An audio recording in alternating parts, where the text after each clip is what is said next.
Hoy la justicia española comienza a mirar a Bruselas. Lo ha hecho por partida doble. La Audiencia de Sevilla ha decidido llevar al Tribunal de Justicia de la Unión Europea el caso ERE, el caso que condenó a toda la cúpula del socialismo en Andalucía, con dos expresidentes de la Junta, por diseñar, aplicar y mantener durante años un sistema clientelar de reparto de dinero público. Ahora, tras las sentencias del Tribunal Constitucional que han suavizado, mejor dicho, han borrado directamente esas condenas, los jueces sevillanos se rebelan y plantean una cuestión prejudicial a Europa, porque creen, y es textual, que puede estar en riesgo la lucha contra la corrupción con dinero europeo, que puede haber impunidad futura y que las sentencias del TC español podrían ser contrarias al derecho de la Unión.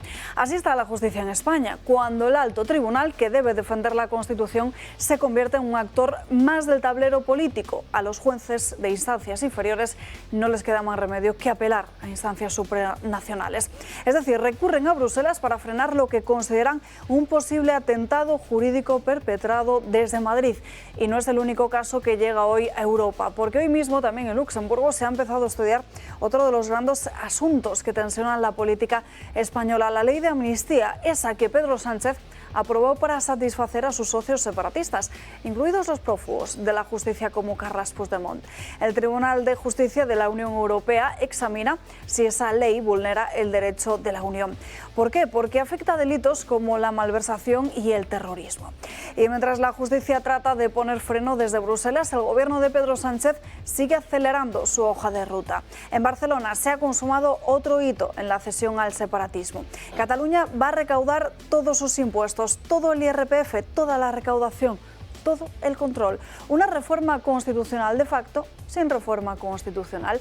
La reunión bilateral entre el Estado y la Generalitat ha dejado claro que el pacto entre el PSOE y Esquerra se está cumpliendo punto por punto. La Agencia Tributaria de Cataluña va a gestionar todos los tributos de la comunidad. Se rompe de esta forma la caja única, se liquida así el principio de solidaridad. Y lo que ayer era inconstitucional, hoy cuentan que es política de Estado. Nos dijeron muchos de los hoy ministros que esto no se podía hacer, que no tenía encaje legal, que era inviable, pero hoy es una realidad.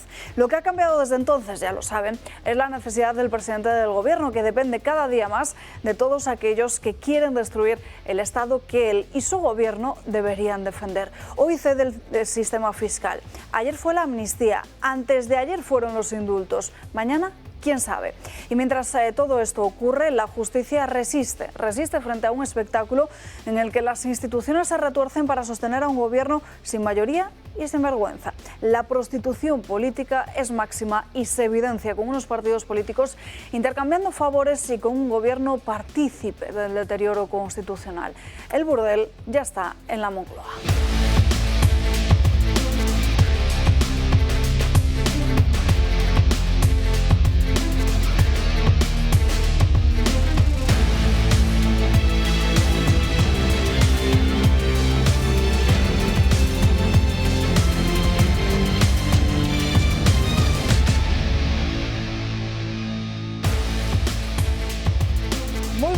Comenzamos este día 15 de julio aquí en Dando Caña. Ya es martes, celebramos en el santoral del día de hoy San Buenaventura. Muchísimos asuntos encima de la mesa, sobre todo lo que afecta a la inmigración ilegal y a la inseguridad en nuestro país. De hecho, hoy a las 8 en punto de la tarde está convocada una concentración en la localidad murciana de Torre Pacheco después de las noches de disturbios que han sufrido todos los vecinos de esta localidad en los últimos días después de ese ataque a Domingo, ese hombre de 68 años, el pasado miércoles. Este va a ser el gran asunto del día de hoy. De hecho, nos trasladaremos hasta allí para conocer de primera mano qué es lo que está sucediendo en sus calles, pero también hablaremos de otras cuestiones como la financiación singular para Cataluña, de esa amnistía y también de la importante decisión de la Audiencia de Sevilla. Hablaremos de todo ello, pero antes de nada comenzamos saludando a Josep María Frangas. ¿Qué tal? ¿Cómo estás? Bien, pero asombrado por una cosa que igual te desconcierto, pero es que ayer salió una noticia que esta mañana ha vuelto a insistirse, muy interesante, que es que Mark Rutte, un señor al que empiezo a tener manía, en Estados Unidos fue convocado para explicarle que lo de Ucrania va en serio, hay que apoyar a Ucrania por parte de Trump, y que ya está bien con Rusia y que Estados Unidos va a empezar a mandar cosas en serio, pero claro que la tenemos que pagar los europeos. Y Marrute dijo algo parecido que le parecía lo lógico. Bueno, entonces estamos ante el 5% que se tendrá que concretar ahora ya para mandar una serie de armas, y pocas horas antes nos habíamos enterado que nos clavaban un 30% de aranceles por parte de Trump. Y es una forma de tratar a los enemigos que no acabo de verla esta. O sea, diríamos, de alguna manera te pido que me des más dinero que no me dabas antes y al mismo tiempo te penalizo, en teoría, con unos aranceles. Digo, ¿qué más falta ya? O sea, que me escupan directamente a la cara o qué. Pero claro, ¿eso es culpa de Trump? Pues no, Trump es listo y supongo que Van der Pony y Marrute deben ser los tontos, ¿no? De todos modos, con un matiz que me parece muy interesante. El tema de las armas no habrá más remedio que pagarlas, a no ser que cambiemos de estatus. Pero el tema de los aranceles sí que me ha chocado, porque hoy venía asociado esta noticia con que Estados Unidos ha disminuido mucho el déficit comercial, por el tema de los aranceles. Y la sensación que daba al explicar la noticia es que los países europeos o el resto de países le están bajando el déficit comercial. Y eso es mentira. Digo para que nos entendamos. Los aranceles no los paga el país al que se los aplican, sino que los paga el importador del país que los aplica. Dato interesante. Con lo cual, ¿quién va a pagar el 30% de los aranceles? Ni España, ni Francia, ni Italia, ni nadie. Lo va a pagar el importador norteamericano y al final el consumidor norteamericano. Otra cosa distinta es que al subir el precio, los productos españoles, franceses y tal, no entren en Estados Unidos porque no sean competitivos. Eso sería una segunda derivada. Pero también hay una tercera que hay que tener en cuenta, que es que si Estados Unidos hace eso, como sus empresas no necesitan innovar porque tienen la ventaja de los aranceles para competir con las empresas exteriores, la economía no solamente sube la inflación, sino que las empresas se adocenan, bajan la competencia, con lo cual tarde o temprano el que va mal con los aranceles es el país que los aplica y sobre todo sus ciudadanos. Lo digo porque como se tergiversa la noticia, da la sensación de que van a subir todos los productos españoles porque nos van a cobrar un 30%. No nos van a cobrar nada, o sea, todo es mentira. Lo va a pagar el de Wisconsin. Otro asunto es la segunda derivada. De todos modos, visto el panorama, yo sí he empezado a investigar los países árabes qué agrupación tienen. Y me he dado cuenta que tendríamos que ir mirando la Liga Árabe cómo funciona.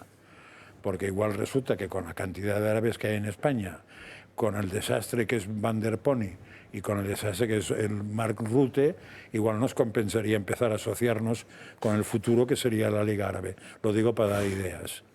Nos acompaña también en esta mesa Carmen Lobelle. Muy buenos días, ¿qué tal estás? Muy buenos días, encantada de estar con vosotros. Y también Miguel Ángel Durán, ¿qué tal? Muy buenos días. Pues empezamos, si les parece, con este asunto de Torre Pacheco. Como les decía, hoy a las 8 en punto de la tarde se ha convocado a través de las redes sociales, se está corriendo como la pólvora este cartel que van a ver en sus pantallas, una manifestación para las 8 en punto de la tarde en la plaza del Ayuntamiento, frente a la plaza del Consistorio, para criticar precisamente esa inseguridad que sufren los barrios después de esta agresión. De hecho, el título, fíjense, manifestación contra las agresiones a nuestros abuelos, contra esa agresión principal a domingo. De hecho, en esta madrugada hemos conocido cómo la Ertzaina ha detenido en Rentería, en Guipúzcoa, al tercer supuesto implicado en esta agresión. Supuestamente, de hecho, es el propio agresor a este hombre de 68 años en esta localidad murciana. Fuentes de la investigación han explicado que los agentes de la Guardia Civil ya lo tenían identificado y que habían alertado al resto de cuerpos policiales de nuestro país para así poder dar con su paradero y detenerle lo antes posible. Esta operación ha sido posible gracias a este aviso. La Policía Autonómica ha conseguido detenerle justo antes de que huyera a Francia. Disculpen, tenía pensado, de hecho, viajar a Francia para poder abandonar España. El supuesto agresor tenía pensado tomar un tren desde la estación de Rentería con destino a Irún para así poder huir de nuestro país, como les decimos. Nos vamos, si les parece, con las reacciones de lo ocurrido en estos últimos días, las reacciones políticas desde la pasada semana se vivieron noches de muchísima tensión. De hecho, esta ha sido una jornada más, una hora más, unas horas más, las nocturnas de disturbios en las calles de Torre Pacheco. Pacheco el pasado fin de semana han venido demasiado bien al gobierno para cargar contra Vox. Es culpa de Vox y culpa de los discursos como los de Vox. Pero Abascal no se ha quedado callado. Al parecer, yo tengo la culpa de que los detenidos por la paliza al anciano de Torre Pacheco sean 2 marroquíes en situación irregular. La culpa y la responsabilidad de que estas personas estén aquí ilegalmente, de que hayan entrado y de que no hayan sido expulsadas, es única y exclusivamente de quienes fomentan las políticas de inmigración masiva. Pero es que hasta los socios de Sánchez están aprovechando estos disturbios para cargar contra Vox. Desde Podemos han ido incluso un paso más allá y han anunciado que denunciarán a cargos de Vox ante la Fiscalía por alentar, según ellos, a la violencia. Santiago Abascal es culpable de ver cómo hay pogromos racistas en Torre Pacheco. José Ángel Altelo, el presidente de Vox en la región de Murcia, es culpable también de que se estén dando estos episodios de violencia ultra. Y queremos anunciar que desde Podemos vamos a denunciar ante la Fiscalía a los cargos públicos de Vox que han alentado estos días la violencia. También han aprovechado para cargar contra Marlaska y han calificado de impresentable que el ministro estuviera en Wimbledon mientras se producían los incidentes. Este gobierno tiene un serio problema teniendo en el Ministerio del Interior a alguien que perfectamente podría estar en el Partido Popular y en Vox. Los populares, como siempre, intentan no tomar partido. Y lo que no vamos a tolerar y lo que vamos a estar enfrente es de aquellos que quieren apagar un incendio con más gasolina. Mientras que Óscar López también ha aprovechado para cargar contra los de Feijóo. Bueno, yo creo que el Partido Popular o bien ha dicho poco o bien ha encabezado la manifestación. Me refiero, por ejemplo, a la señora Ayuso. Repase usted la hemeroteca y verá, hay políticos y políticas que son muy responsables, que a la gasolina le echan cerillas. El gobierno y sus socios se desviven por culpar a la oposición de cualquier cosa que ocurra en España e intentan hacer ver a sus votantes que no hay correlación entre delincuencia e inmigración. Pero en realidad solo hay una y lo cierto es que los altercados en Torre Pacheco se originaron después de que 2 inmigrantes dieran una paliza a un anciano. 2 inmigrantes, por cierto, que estaban en situación irregular y a quienes el bipartidismo les abrió las puertas de nuestro país. En fin, Marian Vallejo, muy buenos días. Hagamos una radiografía de lo que es Torre Pacheco, porque en estos últimos años, y las cifras están ahí, la inseguridad ha crecido en esta localidad murciana. Sí, así es, Alba. Muy buenos días. Torre Pacheco se ha convertido en el centro de todas las miradas. Un municipio marcado estos últimos días por la tensión y los disturbios tras esa paliza por diversión a un vecino de 68 años. Un municipio marcado también por la inmigración. Torre Pacheco actualmente tiene más de 41.000 habitantes, pero cuenta con una amplia presencia extranjera. Según el propio ayuntamiento, el 69% de la población es española. Un 2,3% son extranjeros procedentes de la Unión Europea y un 29% son extranjeros no comunitarios. Aseguran que en este municipio hay hasta 96 nacionalidades diferentes, pero no existe un desglose oficial por nacionalidades. Sin embargo, sí que es uno de los municipios con mayor proporción de origen magrebí de la región de Murcia, un colectivo que se ha asentado allí en los últimos años por la actividad agrícola, que es su eje económico. Los vecinos de Torre Pacheco llevan días asegurando que hasta hace poco la convivencia entre unos y otros reinaba. ¿Y qué ha cambiado ahora? Pues además de la llegada de más ilegales, muchos estudios apuntan a otra tendencia y es las segundas generaciones de inmigrantes. Según una tesis doctoral de la Universidad de Comillas, muchos de estos jóvenes, nacidos o criados de hecho en nuestro país, encuentran dificultades para integrarse en nuestra sociedad y en nuestra cultura. Vamos a ver ahora los datos de criminalidad, porque según el Ministerio del Interior, en los últimos 6 años, en ese municipio murciano han aumentado en un 38%. Mientras que en 2019 se registraron 1.200 infracciones penales, en 2024, el último año del que hay registros, se contabilizaron casi 2.000. Como decimos, este municipio vive ahora en una fuerte tensión, especialmente por la noche. Ayer una decena de imanes de las mezquitas de Torre Pacheco se reunieron con decenas de jóvenes marroquíes para pedirles que se quedasen en casa y así evitar una nueva jornada de disturbios. Uno de los portavoces dijo ayer que el conflicto reside en la llegada de personas de fuera y que todos los jóvenes marroquíes son buenos chicos. En Torre Pacheco hay hasta 4 mezquitas, las cuales esta noche no van a abrir para evitar que esos disturbios de estos últimos días aumenten hoy también. Gracias, María. En fin, Carmen, los datos desde luego están ahí, ¿eh? Los datos son datos, la situación ha explotado, pero no es una situación nueva ni sobrevenida, sino que tal vez anunciada desde hace mucho tiempo. Sí. Y lo que resulta fácil para un ministro del Interior, en lugar de tomar medidas, de presentarse en el lugar, ver lo que está ocurriendo, que esto no se traspase a otros sitios, dejando aparte lo de que se haya ido a Wimbledon, es que luego lo que hace, en lugar de cumplir con su trabajo, es echar culpas políticas a otros y convertirlo en una situación política. Para eso, ¿para qué queremos ministros? Acabáis de aportar unos datos que no son inventados de este momento, que son datos que se han ido acumulando y formando a lo largo del tiempo, y a mí me gustaría saber, al lado de ese aumento enorme de población extranjera en Torre Pacheco, ¿cuánto ha aumentado el señor Marlaska los guardias civiles que hay en esa población de más de 40.000 habitantes, que parece ser que por el número de guardias civiles que hay, pues solo pueden salir 2 vigilantes o coches vigilantes por la noche, porque no hay número suficiente. Por tanto, lo que no se puede es dejar a los menores sin controlar. Ya se sabe que por ser culturas tan diferentes, incluso una religión tan excluyente como es la religión del Islam, las nuevas generaciones, aunque nazcan en países europeos, resulta que son quizá mucho más agresivas de lo que fueron sus padres, que tal vez vinieron a trabajar. Y tenemos ahí muy cerca los ejemplos de París y de Bruselas, que hay barrios donde no se puede entrar, que ya está clarísimo que ahí no puedes ir, que son dominio de estos inmigrantes, y por tanto tenemos que atender que no ocurra en nuestro país. Y no se puede demonizar a aquellos partidos políticos como Vox, que vienen denunciando la situación desde hace mucho tiempo. Miguel Ángel. Totalmente de acuerdo, y quería añadir que además el señor Marlaska es el principal responsable político de que los agresores de este anciano hayan permanecido en España, y si no hubieran estado en España de forma ilegal, a este señor no le habrían pegado esta paliza.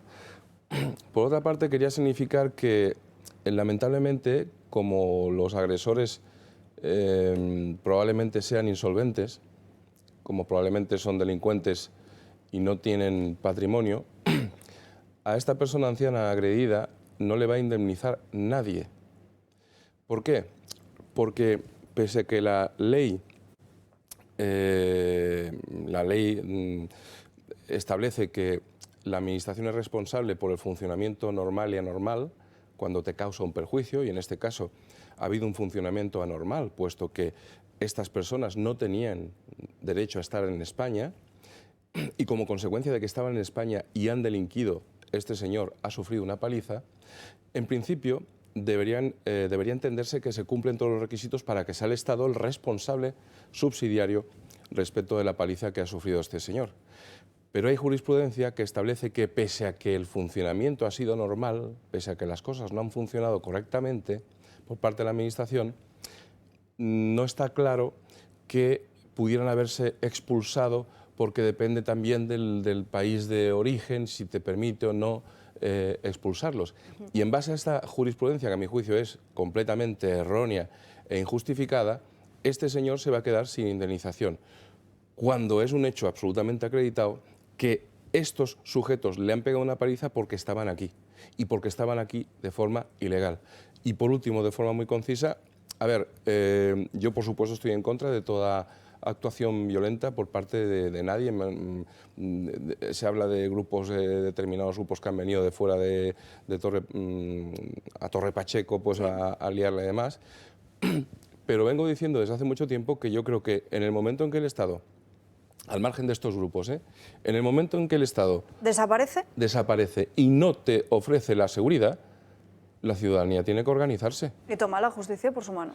No tomarla por su mano, pero por lo menos tomar medidas de organización para prevenir estos delitos. Es que es evidente. En determinados barrios de Cataluña ya existen brigadas de vecinos que, para evitar que a sus hijos les peguen palizas, van realizando rondas o incluso contratan seguridad particular de coches de seguridad para que vayan vigilando determinadas zonas para que a sus hijos no les agredan. Y esa es la lamentable realidad. Y hasta que esto no constituye un problema para el político, aquí no se va a solucionar nada. No, pero aquí no está... Francas y luego Carmen. Pero a ver, yo es que en Torre Pacheco he veraneado en el término municipal de Torre Pacheco hace años, ahora unos 15 años, o igual menos, y además 4 o 5 años. Torre Pacheco siempre ha sido una zona marroquí terriblemente, pero era marroquí porque por la agricultura son los que trabajaban, con lo cual si a alguien no le gusta que vayan los marroquíes, que empiece a remangarse y a trabajar, que no estaría mal. Entonces, los señores que trabajaban ahí no son nada problemáticos, a su manera. No deja de ser problemático que el tener esas personas ahí implica que tengan que tener una mezquita, con lo cual implica... Bueno, ya, pero o sea, que implica que no se van a integrar en la vida. Eso es un hecho empírico. Con lo cual ahí tenemos un problema a resolver con gente trabajadora, no con macarras de barrio, con gente trabajadora. Aparte de eso, si le vas metiendo gente ilegal, pues como no habrá trabajo para todos, ya tendrás el problema acrecentado y es cuando va a explotar. De todos modos, como a mí me gusta coger el rabo no por las hojas, lo de defender a nuestros abuelos está muy bien, pero se han equivocado de sitio. Para eso hay que ir a Moncloa, no a Torre Pacheco, porque nuestros abuelos tienen el problema de que no se les cubre nada de oído, muy poco de vista, muy no sé qué, porque resulta que gastamos el dinero en coger a un señor que está en el mar, en traerlo aquí, que me parece muy bien que no se ahogue, pero en vez de devolverlo, en fletarle un no sé qué, en pagarle un no sé cuántos, en darle unos subsidios de no sé qué más y en darle seguridad social, con lo cual lo que hay que hacer es ir a Moncloa. Por cierto, al tal Fernández de Podemos, ¿era de Podemos o de Suma? De Podemos, ¿no? Creo que es el único que queda allí ya. Sí, pero fijaos que lo que ha dicho es que Pepito y Zutanito, para no dar nombres, son culpables de... y que van a ir al fiscal. Se puede errar ir al fiscal. Si son culpables, lo que tienen que ejecutar es la sentencia directamente, que supongo que es pena de muerte o cárcel, porque tú no eres nadie para decir si un señor es culpable de algo.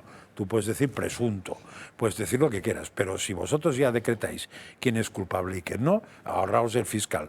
Directamente vamos a la sentencia y el resto también tomaremos nuestras medidas, porque igual los hacemos culpables de ser jueces sin serlo, ¿no? Y otra cosa que me parece muy tonto, pero no es tan tonto, creo que fue ayer por la noche en El Gato, entró alguien de Torre Pacheco que estaba habitualmente por allí y tenía unas grabaciones del alcalde donde decía algo parecido a que el 98% de los detenidos en la última temporada en Torre Pacheco no eran españoles. A pesar de lo que públicamente estaba diciendo en la mayoría de entrevistas que ha concedido. Doy un dato porque dijo que está grabado. Yo escuché ayer al alcalde. Igual el alcalde está bebido, no lo sé, pero eso lo ha dicho alguien. Es que si hay un incendio, naturalmente que hay que ir a apagar al incendio, pero luego se busca quiénes son los culpables, quiénes han provocado el incendio. Pero aquí nos tienen habituados ciertos políticos, y más grave es que sean políticos que están en el gobierno y que tienen la responsabilidad, que en lugar de buscar las causas y por qué ocurre y tratar de atajarlas, lo que les sirve es para atacar a los otros partidos políticos con los cuales no están de acuerdo. Por tanto, eso es lo que la gente tiene que ver. ¿De quién es la auténtica responsabilidad? Del Ministerio del Interior. ¿Quién es el Ministerio del Interior?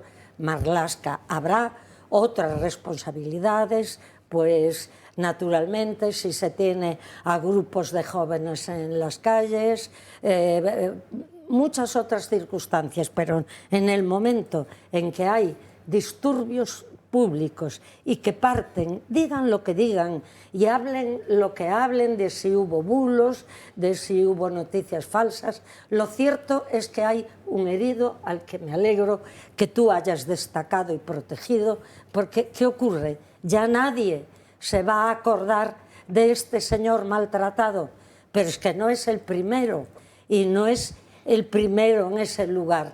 Y por tanto, si tenemos autoridades que siempre echan la responsabilidad hacia otros, no son responsables, ¿para qué las tenemos? Carmen, lo que va a pasar ahora es que de cara a la posible campaña electoral, que o bien será a final de este año o del otro, racismo. El único argumento que le va a quedar al entorno de izquierdas es este, porque claro, el feminismo creo que lo tienen complicado. Lo de los pobres y los ricos, hombre, cuando la gente no puede hacer vacaciones, cuando no sé qué, también lo tienen complicado. Entonces, el argumento fácil es el racismo, pero también lo tienen complicado. Porque claro, justo en los barrios donde la gente tiene que trabajar para vivir, es donde se encuentra el problema. Porque los que viven del cuento, que viven en otra zona, estos no tienen los de Moncloa no tienen ningún problema. Y a mí me parece, yo ayer dije aquí, y me tiré de la piscina, que Torre Pacheco es el primer aviso, pero después escribí que más que el aviso es que el vaso se ha derramado.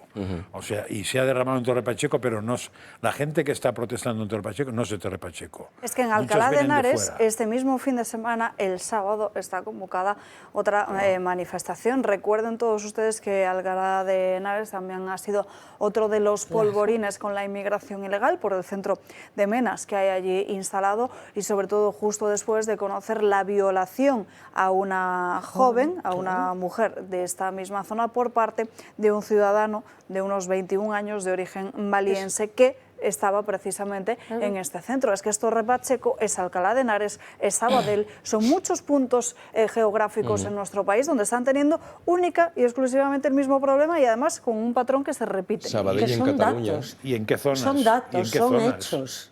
O sea, justo, vuelvo a decir, no en Sarria, como decías tú, ni en Pedralbes, no sé en Madrid la zona, ni la finca, Barrio Salamanca y no sé tampoco. qué, Barrio Salamanca, No. bueno, Barrio Salamanca ya veremos, ya. Porque está en medio del fregado, pero claro, la gente, o sea, yo es lo que os comenté que me decían los amigos de mis hijos este sábado, es decir, lo que les cabrea es fundamentalmente que ellos trabajan como burros y no se pueden permitir casi ningún lujo, y que alguno de sus padres tiene una pensión que es una birria y ve las ayudas que recibe según qué gente que se ha saltado la ley por saltarse la valla de Melilla y que tiene más ayudas que su padre que ha trabajado 30 años. Entonces, eso les está calentando, Alcalá de Henares, por cierto, Carmen, que ha celebrado un pleno esta misma mañana, el pleno del Ayuntamiento con el Partido Popular y Vox, han solicitado ya al gobierno de Pedro Sánchez que proceda a cerrar ese centro de Menas que hay en Alcalá. Claro, y tú vives en Pozuelo y eres alcaldesa de Pozuelo y te dicen, sin consultar contigo, que de repente te van a colocar allí a 1000 y pico menas en un centro, pues 400, es lógico. Creo, ¿no? ¿Por qué no los colocan en la Moncloa, que tiene unos jardines enormes y un espacio enorme? 400 menas sin preaviso a la comunidad, ni a Pozuelo, ni a nadie. Y en Moncloa y tienen cuando 1000 ven lo que está asesores pasando, que pueden ayudarles. Es lógico. Y fue muy significativo en la entrevista de la semana pasada a la alcaldesa de Alcalá de Henares, creo que era Alcalá de Henares.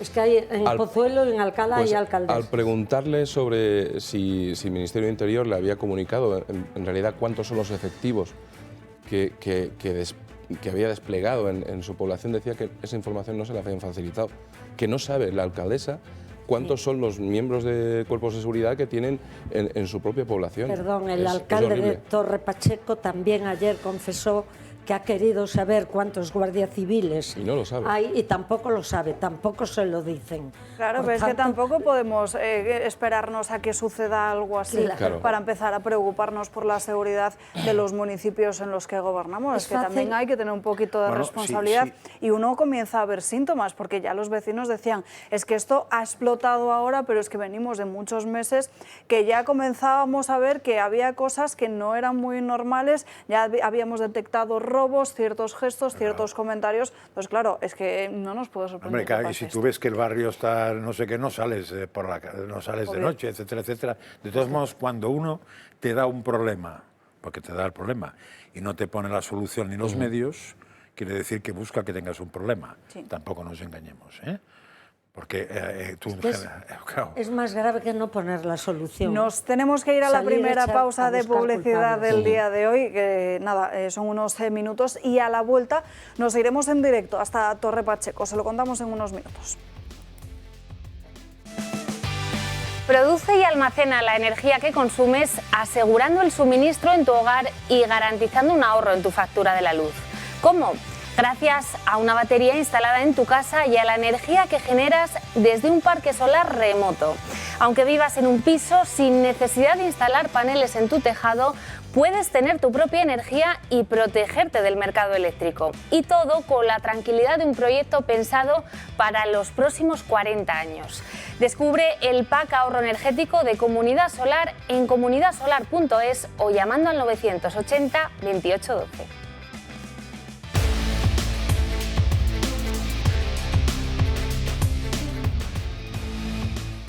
En Dando Caña pasan 3 minutos de las 12:30 del mediodía, las 11:30 en Canarias. Seguimos hablando precisamente de lo que sucede en Torre Pacheco y hasta allí nos vamos porque tenemos conexión en directo con el comunicador David Santos, que lleva ya varias jornadas precisamente en esta localidad murciana para tratar de enseñar y demostrar lo que allí está sucediendo. David, muy buenas tardes.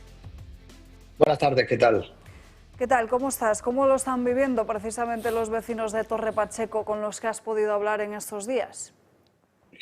Bueno, los vecinos de Torre Pacheco tienen miedo. Hay otra versión distinta a la que sale en los medios de comunicación, donde hay vecinos que están culpando a la extrema derecha y a gente que está viniendo de fuera de los altercados y de los problemas de convivencia que hay ahora mismo en Torre Pacheco, pero realmente hay otra parte de la población que tiene miedo a hablar y que sí se comunican conmigo por privado y me dan las gracias de que esté aquí, de que dé voz y de que muestre, bueno, pues lo que no muestra la mayoría de los medios de comunicación. Así que la situación en Torre Pacheco ahora mismo, para los vecinos que quieren vivir con tranquilidad, es bastante complicada. ¿Has visto algún ultra por allí? Bueno, sí que es cierto que el primer día vinieron algunas personas que se pueden catalogar como ultras. No todos eran ultras. Había personas también que eran vecinos del mismo pueblo, vecinos de pueblos aledaños, para quien no conozca la zona, porque se está recalcando mucho, ¿no?, de que viene gente de fuera de Torre Pacheco, pero en realidad Torre Pacheco es una población, es un pueblo pequeño de 20.000 habitantes y hay muchos pueblos aledaños y hay mucha gente de al lado de Torre Pacheco que ha venido también en solidaridad con los vecinos de Torre Pacheco que lo están pasando mal. Ayer no hubo ningún ultra en Torre Pacheco, sin embargo vimos como grupos de magrebíes encapuchados, con palos, con artefactos pirotécnicos, pues volvieron otra vez a hacer de las suyas, a intentar hacer barricadas y a obligar una vez más a los miembros de la Guardia Civil, de los GRS, que tuvieran que cargar. De hecho, me han comentado que cuando se fueron los cámaras, cuando nos fuimos todos, a partir de las 2 y pico de la madrugada, volvieron a salir a la calle y a montar bastante jaleo, ¿no? Te lo preguntaba, David, porque en estos últimos días el relato de la mayoría de los medios de comunicación era precisamente ese, o incluso el de que las personas que iban de fuera, de otros puntos que no tenían nada que ver con esos vecinos de Torre Pacheco, cuando muchos de estos vecinos de pueblos aledaños, como bien dices, también hacen vida en Torre Pacheco y por eso acuden hasta allí en defensa de la propia sociedad ante la indefensión que están sufriendo frente a todos estos inmigrantes ilegales. Me gustaría, David, que nos fijáramos en unas imágenes que también has compartido a través de las redes. ¿Me permites interrumpirte un momento para hacerte un pequeño inciso? Porque esto la gente lo tiene que saber. Se está hablando mucho por parte de la mayoría de medios de comunicación, por no decir prácticamente todos, de que está viniendo gente de fuera de Torre Pacheco a romper la convivencia de las personas que viven allí, de la población magrebí, de la población española. Lo que no se está contando y lo que no dice absolutamente nadie es que ayer vinieron magrebíes de distintos puntos de España, sobre todo de Alicante, y que venían armados también a Torre Pacheco. Entonces, el problema es la gente que vive en los pueblos de al lado, que no pueden venir a Torre Pacheco, los españoles, que no podemos venir a solidarizarnos o a darle voz y cobertura a lo que está ocurriendo en Torre Pacheco, pero nadie habla de los magrebíes que vienen de otros puntos de España, de otros puntos de Murcia, pues a fomentar, ¿no?, la crispación, incluso pues a fomentar también la violencia. De eso no se habla y creo que es importante recalcarlo porque nadie lo ha contado y esto es una información 100% fiable. De hecho, ayer yo estuve haciéndole preguntas a gente del colectivo magrebí sobre las personas que habían venido de fuera y ninguno me lo negó. Todos me habían dicho que sí, que habían venido personas de fuera y que vinieron, pues eso, a la confrontación, incluso venían hasta armados. ¿Qué hubiera pasado si no hubiera habido un buen control de la policía antes de anoche? Pues que probablemente hubiera habido algún muerto o algún herido grave. Pero claro, es que no solo se puede hablar de ultras que vienen a defender a los españoles, hay que hablar también de delincuentes peligrosos que vienen también a defender a los magrebíes, ¿no? Y digo magrebíes entre comillas porque hay mucha población magrebí allí que son personas buenas, trabajadoras y que no tienen nada que ver con esto.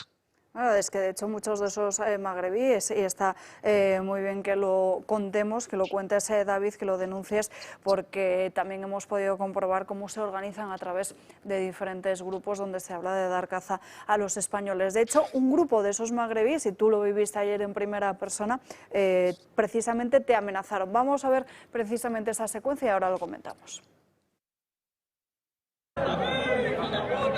Gracias. Me van a matar, dice. Te amenazaron directamente, David. No sé qué más te comentaron precisamente o si viste o llegaste a sufrir alguna que otra amenaza que no podamos ver a través de lo que has compartido en redes sociales. Bueno, ahí el audio no se escucha muy bien, pero sí, literalmente es muy curioso porque había una reportera de Televisión Española de Malas Lenguas que entrevistó a un chico que se ofreció, ¿no?, para hacerme de escolta y el chico le estaba comentando que él estaba allí haciendo un trabajo protegiendo a una persona que estaba amenazada de muerte. La reportera de Televisión Española, muy escéptica, le preguntaba a quién le habían amenazado de muerte. 5 minutos después, literalmente unos encapuchados magrebíes me amenazaron de muerte señalándome con punteros láser y eso no lo grabó Televisión Española. Sí, bueno, yo llevo aquí ya varias noches y tengo Instagram, los mensajes llenos de amenazas, de personas que dicen que me quieren hacer un montón de cosas. De hecho, he subido también un vídeo en redes sociales donde me advierten de que si me pillan solo me quieren despellejar. Y ayer, pues afortunadamente hubo un grupo de personas que se ofrecieron a hacerme de escoltas, si no yo creo que la situación para mí se hubiera complicado mucho, ¿no? Cuando en realidad yo tengo una línea ideológica, evidentemente, pero yo estoy allí informando, haciendo directos y mostrándole a la gente lo que está ocurriendo allí. Así que sí, la situación es bastante complicada. No todo el mundo es tan pacífico como dicen, ni todo el mundo se lleva tan bien como dicen. Tampoco es que todos los magrebíes sean unos delincuentes, pero sí que hay una parte pequeña de la población magrebí que tiene atemorizado a gran parte del pueblo y que se dedican a cometer muchísimos delitos. Bueno, desde luego te estás jugando directamente el tipo, además lo hemos podido comprobar a través de todas las imágenes. ¿Qué es lo que te cuentan los vecinos? Porque esta situación, el polvorín, ha estallado la situación desde el pasado miércoles, desde la agresión a domingo. También nos han llegado otros testimonios que dicen que ya antes se habían producido algunos incidentes violentos.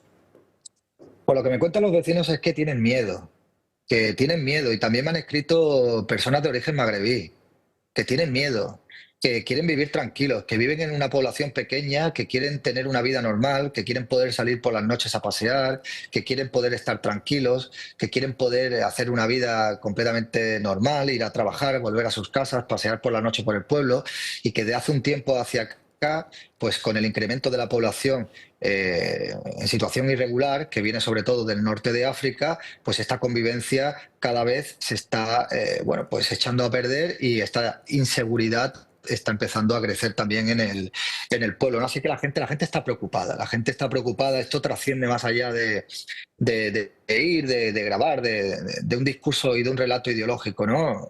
Hay que tener en cuenta que son personas que no están acostumbradas a esto, que es un pueblo pequeño y la gente la verdad es que está muy preocupada y sobre todo están preocupados por el después. ¿Qué pasará después de lo que está ocurriendo y cómo van a volver a tener pues una cierta tranquilidad en su día a día, ¿no? En fin, David, muchísimas gracias por atender a nuestra llamada en directo. Gracias también por todo el trabajo que estás haciendo desde Torre Pacheco. Te enviamos un abrazo muy fuerte. Muchísimas gracias a vosotros también por dejar que dé testimonio aquí, y os mando un saludo y un abrazo a todos los espectadores de Dando Caña. Esta es tu casa.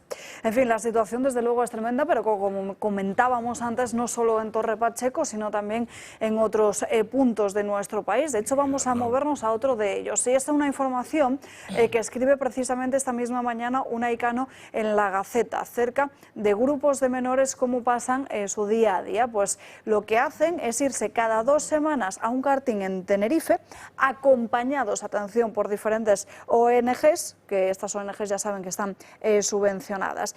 Lo que revelan en exclusiva fuentes de las instalaciones a La Gaceta es precisamente esta práctica, que genera una fuerte oleada de indignación, desde luego en las redes sociales y también para muchos de los vecinos.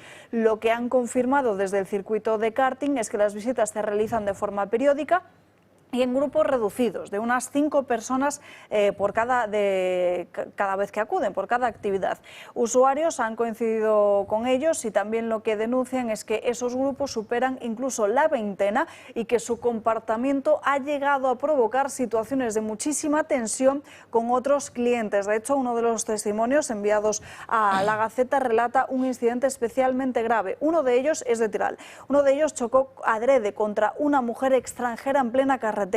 El golpe fue tan fuerte que ella salió de la pista y no quiso seguir compitiendo. A él lo sacaron del circuito. La ONG que frecuenta este karting es la Asociación Coliseo, que ha recibido un total de 52 millones de euros para la atención de unos 900 menas entre el año 2023 y el año 2025. Miguel Ángel. Es que en alguna otra ocasión, con relación a este tipo de incidentes o situaciones, pues he comentado que a mí me encantaría saber cuánto es el dinero y cuánto gastan realmente estas ONGs y todas aquellas empresas o sociedades vinculadas a partidos políticos que reciben un dineral para supuestamente hacerse cargo de los menas, que cobran un dinero bárbaro como el que nos habéis comentado.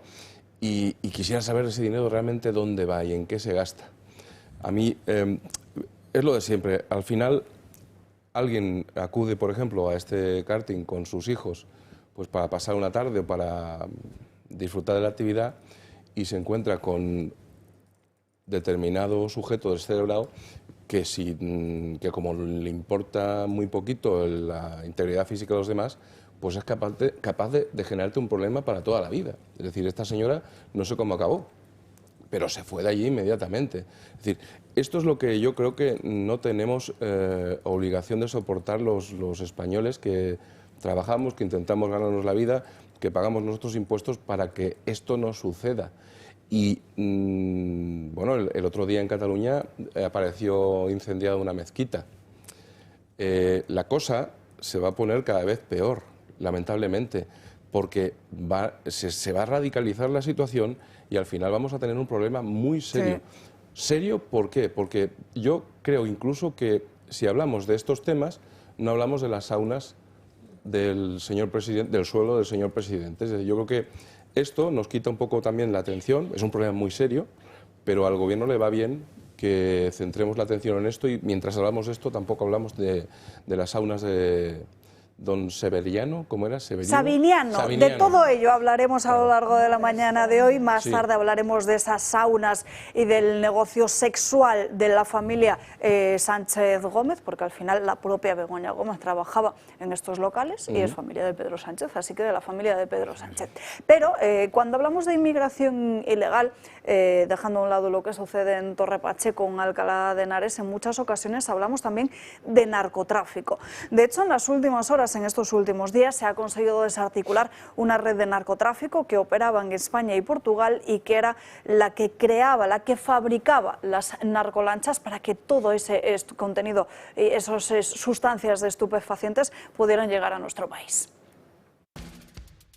Golpe letal al narcotráfico. ha sido desmantelada la mayor red de fabricación de narcolanchas operativas en España y Portugal. Fruto de la operación conjunta Son de Rampa. La Guardia Civil y la Guardia Nacional Republicana Portuguesa han estado trabajando estrechamente durante 3 años. Hay 64 detenidos, 32 en Portugal y otros 32 en España. Se han intervenido bienes y droga por valor de 36 millones de euros. Se ha decomisado más de 7 toneladas de hachís, 650 kilos de cocaína, 19 embarcaciones de alta velocidad, una embarcación pesquera, 40 motores de alta potencia, además de 24 vehículos, armas de fuego y casi 800.000 euros en efectivo. En España se han llevado a cabo un total de 10 registros, 5 en la provincia de Huelva, 3 en la provincia de Badajoz, 1 en la provincia de Cádiz y otro en la ciudad autónoma de Ceuta. La red criminal tenía un gran alcance, por lo que se han ejecutado 7 órdenes europeas de detención. El modus operandi de la banda era fabricar ilegalmente las narcolanchas en la desembocadura del río Tajo, cerca de Lisboa y Setúbal, para así transportar la droga hacia Europa. En el año 2022 se detectó la organización criminal asentada en Portugal. La elección de este territorio responde a que en España está prohibida la tenencia y fabricación de este tipo de embarcaciones. Es a finales del año 2023 cuando se puso en marcha la operación al descubrir la potencia de la estructura criminal. Las embarcaciones se utilizaban para mover grandes cargamentos de droga y la investigación reveló que existían ramificaciones de los delincuentes por el sur de la península. En Portugal la red se extendía por 8 distritos, lo que muestra su dimensión transnacional. El comandante jefe de la Policía Judicial e Información de la Guardia Civil de Huelva ha afirmado que se ha conseguido desarticular probablemente la organización más importante dedicada a la logística y botadura de embarcaciones de alta velocidad, dedicadas al narcotráfico entre el norte de África y el sur de España y Portugal, tanto de hachís como de cocaína. Y de hecho, en estas últimas semanas se ha detectado ya como desde parte de la Guardia Civil Española y desde la Guardia también Nacional de Portugal, cómo la presión que se había empezado a ejercer en algunos puntos al narco en Cádiz y en Huelva había provocado que ese narcotráfico empezara a instalarse en diferentes puntos de Portugal y desde ahí empezar a enviar la droga hacia nuestro país, Miguel Ángel. Yo, en primer lugar, creo que la Guardia Civil, la policía, los cuerpos de seguridad del Estado están hechos de otra manera, porque con la falta absoluta de apoyo de los políticos, en este caso del Ministerio del señor Marlaska, teniendo que soportar y a veces poner de su bolsillo el coste de alimentación, de estancias y demás, finalmente trabajan y se juegan la vida por nuestra seguridad. También quería señalar que teniendo un problema tan grave como el que tenemos con el narcotráfico en España, sobre todo en la frontera sur, yo no entiendo cómo, a mí me parecería lógico como ciudadano que el Estado pusiera a contribución de la lucha contra estas mafias al ejército. Es decir, si, como bien has dicho, determinada presión en determinados puntos ha hecho que estos narcotraficantes busquen otras vías, oye, pero si tienes el ejército, ¿para qué? ¿Existe alguna otra causa, alguna otra función más importante que impedir que entre la droga en España o que se controlen realmente las fronteras? Pero claro, como en todas las ocasiones, hace falta voluntad política. La ideología y la política afectan a la vida de los ciudadanos. De manera que es muy importante saber el día en que nos toca votar a quién votamos. Y cuando no hay voluntad política, o quiere decir que el político o es tonto o es malo. O es malo o es corrupto. No malo sí. de político, mala persona. Sí. O hay una tercera opción que es probablemente la más frecuente, que es muy malo y al mismo tiempo tonto. El ministro Sir Wimbledon, ¿no? Entonces eso, como has dicho tú, se resuelve muy fácil, claro. Que es no equivocándose a la hora de votar. Correcto. Porque se han equivocado, y en este caso no me equivoqué, se han equivocado muchos. Ya quizá está bien de decir, bueno, es que hay mucha gente que eran socialistas, ideológicos de siempre, y con buena voluntad, pues siguen votando. No, miren, ya no hay buena voluntad. No podemos disculpar. Carmen, perdóname, pero es que tenemos un problema con tu micrófono, vamos a tratar de solucionarlo porque es que si no en casa no te escuchan.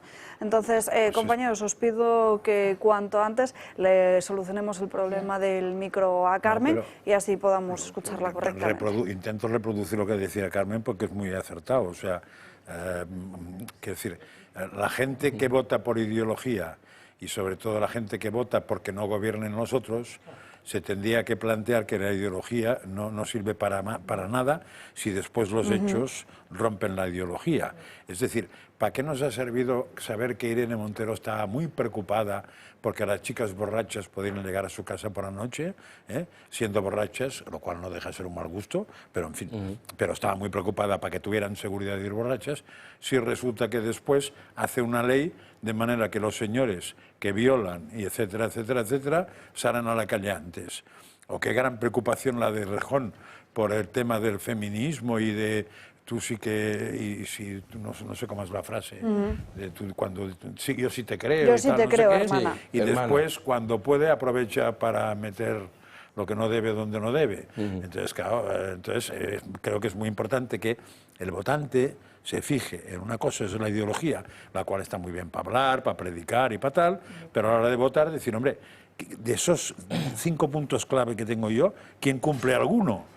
Porque claro, el PSOE, por ejemplo, es igualdad. Igualdad es que un territorio viva mejor que otro, pues no parece, ¿no? Y quien dice eso dice otras cosas. Yo creo que ibas por ahí más o menos. Sí, pero no escuchamos a Carmen todavía, no escuchamos a Carmen, no es que la tenga yo, señores, censurada, sino que vamos a intentar arreglarle el micro. Mientras tanto, y antes de irme a la siguiente pausa de publicidad, recordarles que hoy no puede acompañarnos Julio Ariza en este programa, pero que tiene su canal de Telegram y también el de WhatsApp. Atención. Vamos a tratar de mostrarles en sus pantallas cuál es el nombre correcto del canal de Telegram, porque con esto hay mucha confusión y muchos usuarios nos dicen es que no encuentro el canal de Telegram o es que el canal que he seguido de Julio Ariza no tiene nada publicado. Por eso es que no están yendo al lugar correcto, que es este que están viendo en sus pantallas, Julio Ariza El Toro. Ese es el canal correcto del Telegram de Julio Ariza. Para irse al WhatsApp de Julio, ese código QR que están viendo en sus pantallas, lo único que tienen que hacer es abrir la cámara del móvil, acercarlo precisamente a ese código QR, les va a saltar un mensaje, hacen clic y luego le dan a unirme. Entonces ya seguirán a Julio Ariza en su canal de WhatsApp, en este caso, que por cierto está publicando información interesantísima. Lo último que está publicando es la imagen de Pedro Sánchez en el salón de bodas de su suegro, que subvencionó con 72.000 euros, atención, cuando llegó al Palacio de la Moncloa. También recoge esa noticia, una de las noticias del día de la Audiencia Provincial de Sevilla, cuestionando la doctrina del Tribunal Constitucional y elevando el caso de los ERE al Tribunal de Justicia de la Unión Europea. Otra noticia importantísima, y de hecho está gravísima, vamos a tener que comentarla en los próximos días, porque fíjense en el titular: cárcel por negarte a que tu hijo se hormone. Caminamos hacia el comunismo, de que los hijos son del Estado. Esta es la opinión de Elena Ramallo, ella es doctora en Derecho y también experta en políticas de igualdad. Le realizan hoy una entrevista que desde luego es interesantísima en el debate y que pueden encontrar si se van al canal de Telegram de Julio Ariza, como el hecho de que ya se estén usando drones en Torre Pacheco o como esa noticia que les comentábamos antes de los grupos de menas en karting, declaraciones diferentes también de Santiago Abascal y también la última hora de lo que está sucediendo en Ucrania y también en Israel. Así que ya lo saben, tienen que darse de alta, seguir a Julio Ariza en su canal de Telegram y por supuesto también en WhatsApp, ya que hay mucha gente que prefiere usar el WhatsApp que no tiene Telegram. Pausa para la publicidad y enseguida volvemos. Aquí les esperamos.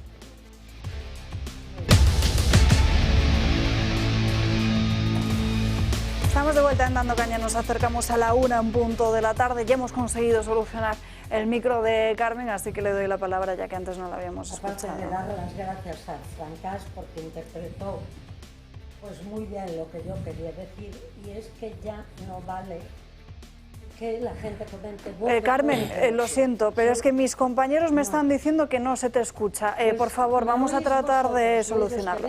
No, pero Carmen, en casa no se te escucha, entonces no te puedo dejar hablar porque no te escuchan en casa, entonces me está boicoteando. Ahora sí, yo no sigo, ahora sí, señores, Sánchez. venga, ahora sí, me dicen mis compañeros. Ahora se oye.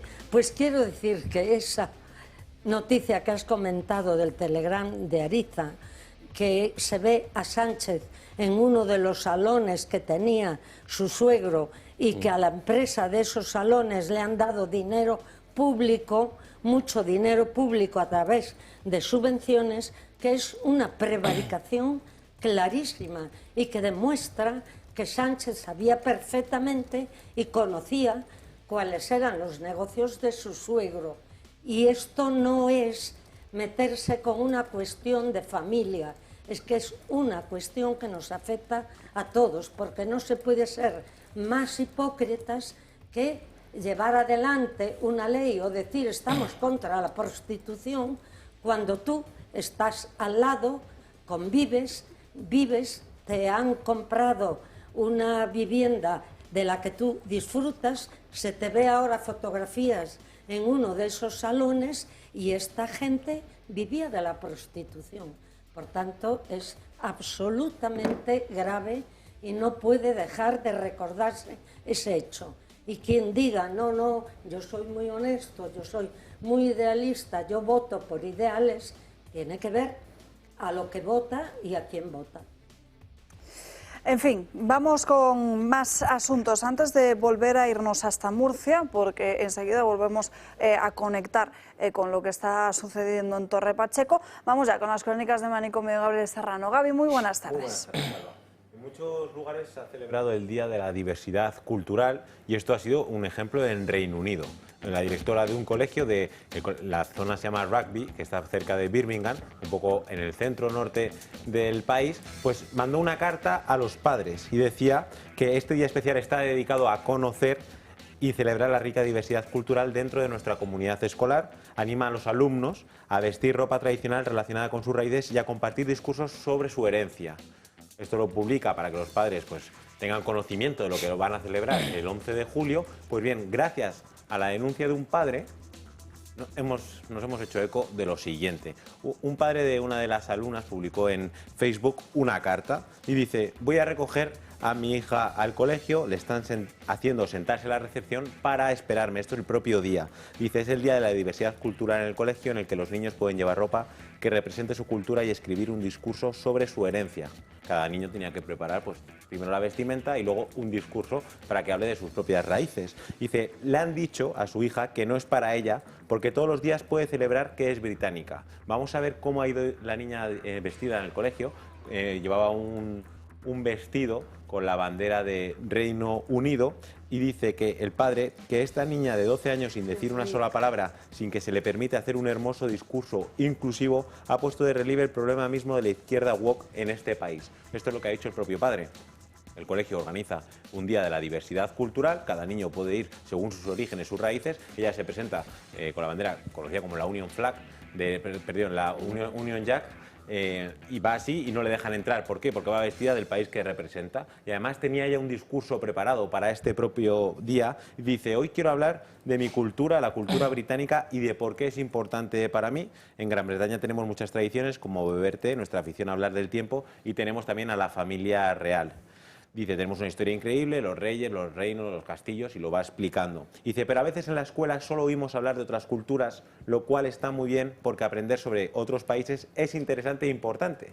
Ella alega la importancia de la diversidad cultural, pero dice, puede parecer que ser británico no cuenta como cultura, repito, una niña de 12 años, solo porque es mayoritario. Ser británico sigue siendo una cultura y también importa, forma parte de lo que soy. Así que celebremos todas las culturas, vengan de lejos o de aquí mismo. Un colegio de Reino Unido. Pues la niña va disfrazada con una vestimenta que representa a su propio país. Ella quiere hacer un alegato sobre lo que le gusta, la cultura, el té, también en el discurso quiere mencionar a Shakespeare, pero de repente es vetada por esta izquierda woke que alega el padre, porque la niña no era el día para ir vestida así. Entonces, ¿qué culturas estamos pretendiendo instaurar en nuestros jóvenes? Y una vez más estamos viendo cómo en los propios colegios de Reino Unido se valora más ser de fuera, oye, que muy bien, diversidad, pero lo de dentro, ¿qué hacemos? ¿Lo olvidamos?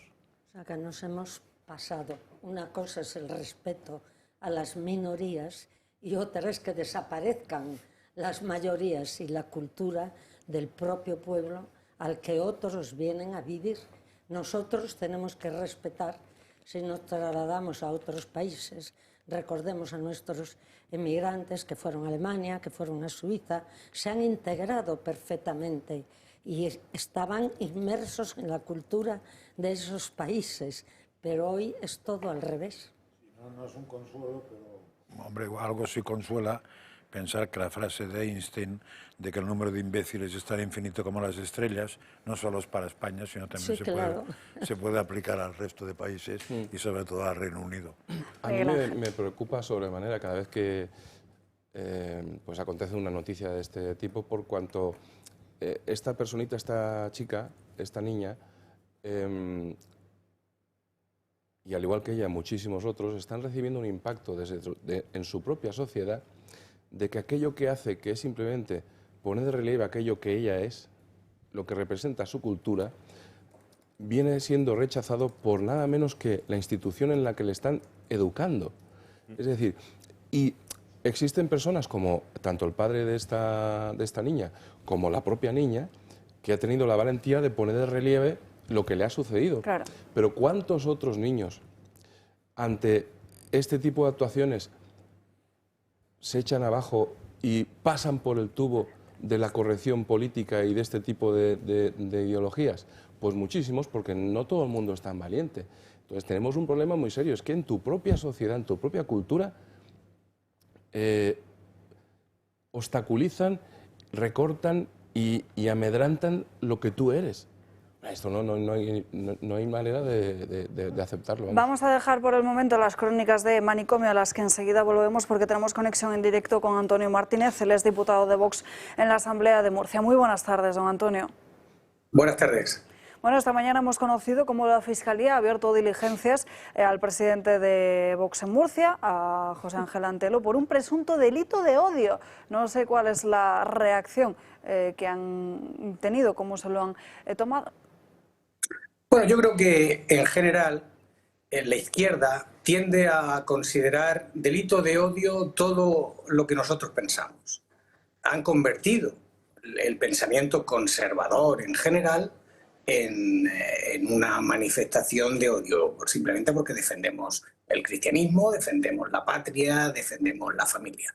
Todo eso les parece odioso a muchas personas con sensibilidades izquierdistas y en consecuencia no anulan, digamos, lo que hacen es que anulan cualquier libertad de expresión para poder defender nuestras ideas y nos vemos siempre bajo la amenaza de que cualquier cosa que digamos en defensa de nuestros pueblos, en defensa de nuestra gente, de nuestras tradiciones, va a ser tomado, va a ser considerado como una manifestación de delito de odio.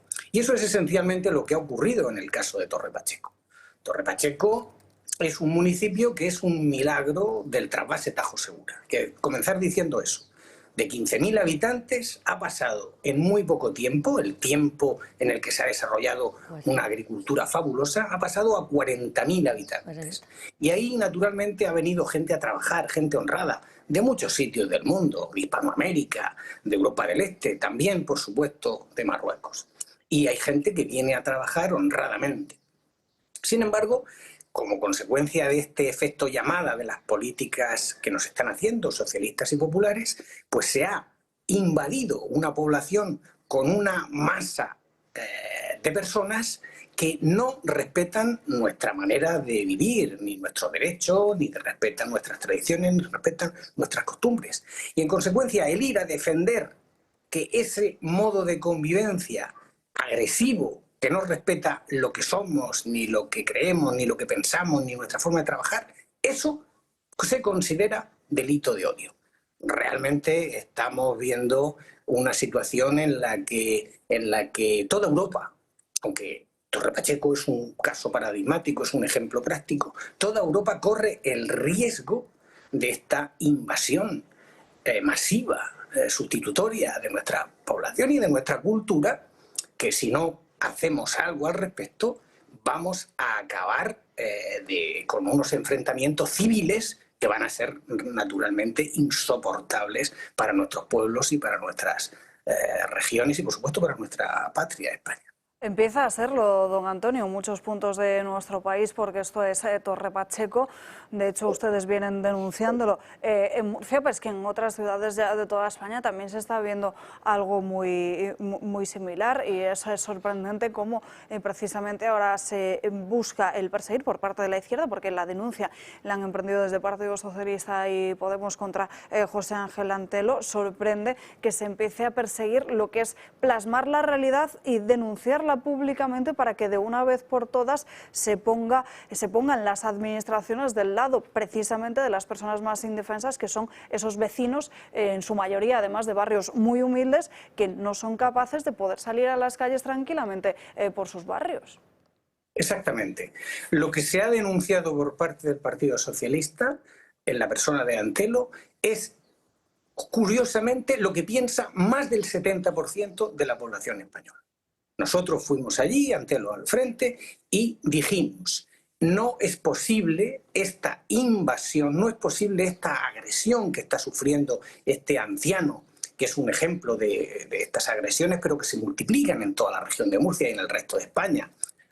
Tuvimos un abuso sexual en una piscina hace un par de semanas. Hemos tenido todo tipo de agresiones, de ataques, de robos. Es que prácticamente la libertad individual y la seguridad de la propiedad no está garantizada en estos momentos por el gobierno. Y entonces el hecho de decir eso, que es lo único que se dijo en Torre Pacheco y que es lo que piensa, insisto en este dato, más del 70% de la población española, que pide la deportación de todos estos salvajes que cometan estos actos, por decir eso se ha considerado que estamos en un delito de odio. Pero no tenemos absolutamente ninguna preocupación por este tema, porque ya van varias denuncias, ya lo han intentado varias veces. Apenas decimos algo que no cuadra con su modo de pensamiento, inmediatamente nos meten en esa papeleta que se llama delito de odio, y que no es otra cosa que el odio que nos tienen a nosotros por decir y por defender estas verdades básicas de la convivencia social, de la comunidad nacional, que hacen posible realmente el progreso de nuestra gente. Antonio Martínez, muchísimas gracias por estar con nosotros en directo. Un abrazo. Gracias a vosotros. Un abrazo. En fin, volvemos con las crónicas de Manicomio. Precisamente antes comentábamos esa primera noticia que nos traía hoy Gaby a la mesa sobre precisamente lo que ha sucedido en Reino Unido acerca de este tema de expulsión al no ir acorde a una determinada ideología, ¿no? Y creo que hay que remarcar, y es una visión de lo que está ocurriendo hoy en día con el tema woke, de cómo los adultos, en este caso, hacen cosas de niños, y cómo una propia niña de 12 años demuestra lo que tienen que hacer los adultos, es decir, sentar las bases de la propia sociedad. Y ya, como que hemos intercambiado roles, pero al final es un rol ideológico que se ha marcado en este caso el propio colegio, la propia directora, negando una realidad cultural de donde están, en el propio Reino Unido, y cómo la niña demuestra que con todo lo que está viviendo, haciendo un discurso de esas características que corresponde a una persona adulta con cierta capacidad y comprensión, que debía ser el propio colegio. Pero estamos viendo cómo el papel ha cambiado, y en otro caso más, como la cultura woke ha quedado marcada por esta tontería, esta idiotez de lo que están sugiriendo continuamente. Carmen. Sí, ¿no? Que dentro de lo que ha comentado este diputado, qué razón tiene al decir que los que odian te denuncian por delito de odio. Los que odian, porque son odiados. Aquellos que son capaces de decir una verdad. Siempre hemos dicho que la democracia es respetar el pensamiento del otro, la ideología del otro, pero aquí eso ocurre si los que hablan, si los que dicen, si los que hacen discursos, pues son gentes como Podemos o como el Partido Socialista. Pero cualquier otro que no participe de esa ideología, y además cuando es mucho más allá de la ideología, porque estamos hablando de casos reales, de casos que están ocurriendo, y además volvemos a lo mismo. Yo siempre diré que algo que me molesta es la hipocresía. Aquel que diga que quiere un centro de menas en su barrio, que sea valiente y lo diga públicamente. Bueno, Gaby, ¿qué otra noticia nos traes para hoy? Pues vamos a viajar hasta León, porque si estamos sorprendidos de la tontería del manicomio, pues fíjense ustedes lo que ha ocurrido en el propio León, en un aparcamiento de un centro comercial, que han creado aparcamientos, plazas solo para mujeres. Sí, lo están escuchando bien. Madre y mía. los hombres, ¿dónde quedamos? La discriminación. La han pintado en el suelo, pues en la derecha estamos viendo como para familias, en la izquierda pues vemos una mujer con un vestido en León, con un vestido rosa, pues así ha amanecido una señalización bastante simbólica de estas plazas de estacionamiento que están pues reservadas solo para mujeres. El Partido Popular ha preguntado, el Grupo Municipal del Partido Popular en León, le ha preguntado al equipo del Gobierno del PSOE en la Comisión de Seguridad y Movilidad que el porqué de esto y que si va a haber multas si alguien lo incumple. Pues el propio Gobierno ha dicho que aún no les ha dado tiempo a preparar el informe, pero que en ningún caso es simplemente esa ordenanza, no lo han cambiado, que en ningún caso se van a poner multas, simplemente es algo simbólico para que la gente lo respete, pero que si alguien aparca no pasa nada. Están compitiendo con el colegio inglés. Esas extrañas feministas que tenemos ahora, que tanto han luchado contra el rosa, van a protestar porque pongan ahí el rosa como algo natural de la mujer. Es algo ridículo. Bien visto, mira. De hecho, en el Heraldo de León mujeres conduciendo. Han preguntado en el Heraldo de León a una mujer, le dice, ¿es que las mujeres no sabemos aparcar? Dice, igual por eso nos han puesto este icono. ¿Y por qué también le ha dicho que por qué visiblemente molesta que porque también está vestida de rosa? Eso daría, vestido. ¿Dónde está la discriminación? Sí, lo de si los hombres o mujeres sabemos aparcar daría para... Wow, eso daría. Pero por otra parte, además la ordenancia la tienen bastante difícil, por cuanto defina usted hombre o mujer. Si yo digo que soy... Porque las mujeres tienen que llevar falda. A ver quién me dice a mí que no, hoy en día. La tontería elevada al máximo, desde luego. Einstein. Gaby, gracias por estas crónicas. Pues ya que estamos ahí, en adelante. relación a lo que estamos comentando, antes de dar paso a Miguel Ángel, que no sé si cumplirá su promesa del chiste que prometió que se había guardado y se iba a preparar. Pero vaya, yo no me acordaba, Sí, yo eso no lo olvido. Pues bueno, por cierto, ¿viste este fin de semana que Julio puso chistes del estilo tuyo en el Instagram? ¿Qué quiere decir con estilo mío, Francas? De los buenos. Sí, los buenos que son tan para intelectuales. Pues ahora estamos en verano y hay mucho traslado vacacional. Pues gente que desde su lugar de residencia habitual pues se marcha a otros sitios de veraneo. No voy a entrar en el debate que ha saltado Miguel Ángel, que daría para mucho, si los hombres y las mujeres saben aparcar, pero imagínense ustedes que van conduciendo desde París a Marruecos y de repente paran una gasolinera, se vuelven a montar el coche y tras 300 kilómetros, 4 horas conduciendo, se da cuenta que no lleva a su mujer y que se le ha olvidado en la propia gasolinera. Y esto es lo que le ha ocurrido a un hombre que ha conducido 300 kilómetros y se ha dado cuenta que a su lado pues no había nadie. Su acompañante, ¿dónde estaba? Se le había olvidado en la propia gasolinera. Tuvo que retroceder esos 300 kilómetros, perdón, para recuperar. O sea, que 8 horas de viaje entre ida y vuelta de echar gasolina a no. La hija iba detrás durmiendo, entonces no se enteró de lo que había pasado. No sabemos en qué estaría pensando este hombre que tendría en la cabeza, pero la mujer se quedó unas cuantas horas y además que esto fue de madrugada, porque pararon esa gasolinera a las 3:59. Estuvo un buen rato, le dio tiempo para echarse una cabezadilla, desayunar en la propia gasolinera, no sabemos cómo están los precios, y luego ya esperar a que su marido volviese a por ella. Pues desde luego sí que es cierto que para retomar el viaje, una vez que volvió a por la mujer, desde luego sería interesante ver lo que sucedió en ese coche, porque el hombre tendría que soportar también una buena banda sonora, y no es para menos. Es que yo creo que incluso según la circunstancia, más de uno o más de una pensaría si le vale la pena volver o no, porque tal y como está la gasolina, el recibimiento sería brutal. Tira millas que ahí no vuelvas. Ahí parece que a ella le mereció la pena esperar y a él le mereció la pena volver. Pero es que lo curioso es, no sabemos si tendría muy no, pero es que lo curioso es que la propia información dice que la policía tuvo que rastrear el punto de localización de la propia mujer y que por eso no declararon que había sido un abandono aposta, sino que había sido un error humano. Tuvieron que localizarlo y volver a la gasolinera. Igual al otro le salió caro porque su intención era otra. Y la dejó. Yo estaba buscando ahora alguna salida y es que cuando vuelve y se encuentra con su mujer le dices, ¿pero dónde estabas? Que estamos dando vueltas y no te encontrábamos. Imagínate. En fin, Gaby, no es lo que parece, ¿no? Gaby, gracias por estas crónicas de manicomio. Nos vamos ahora a hablar de corrupción y de las últimas novedades que hay en torno a Santos Cerdán en el caso Coldo. corrupción. Ábalos y Koldo García pudieron haber realizado irregularidades en la contabilidad del PSOE. Según detalla El Español, el exministro y su asesor habrían blanqueado dinero procedente de comisiones irregulares para pagar gastos del partido. Cuando Ábalos abandonó la Secretaría de Organización del PSOE en 2021, también salió por la puerta de atrás el gerente del partido, Mariano Moreno. De la marcha de Moreno nada se supo, pero ahora hemos conocido que detrás de su salida pudo haber un sistema de gastos que se pagaban en metálico dentro de la sede del PSOE. Y es que Koldo no era un asesor cualquiera.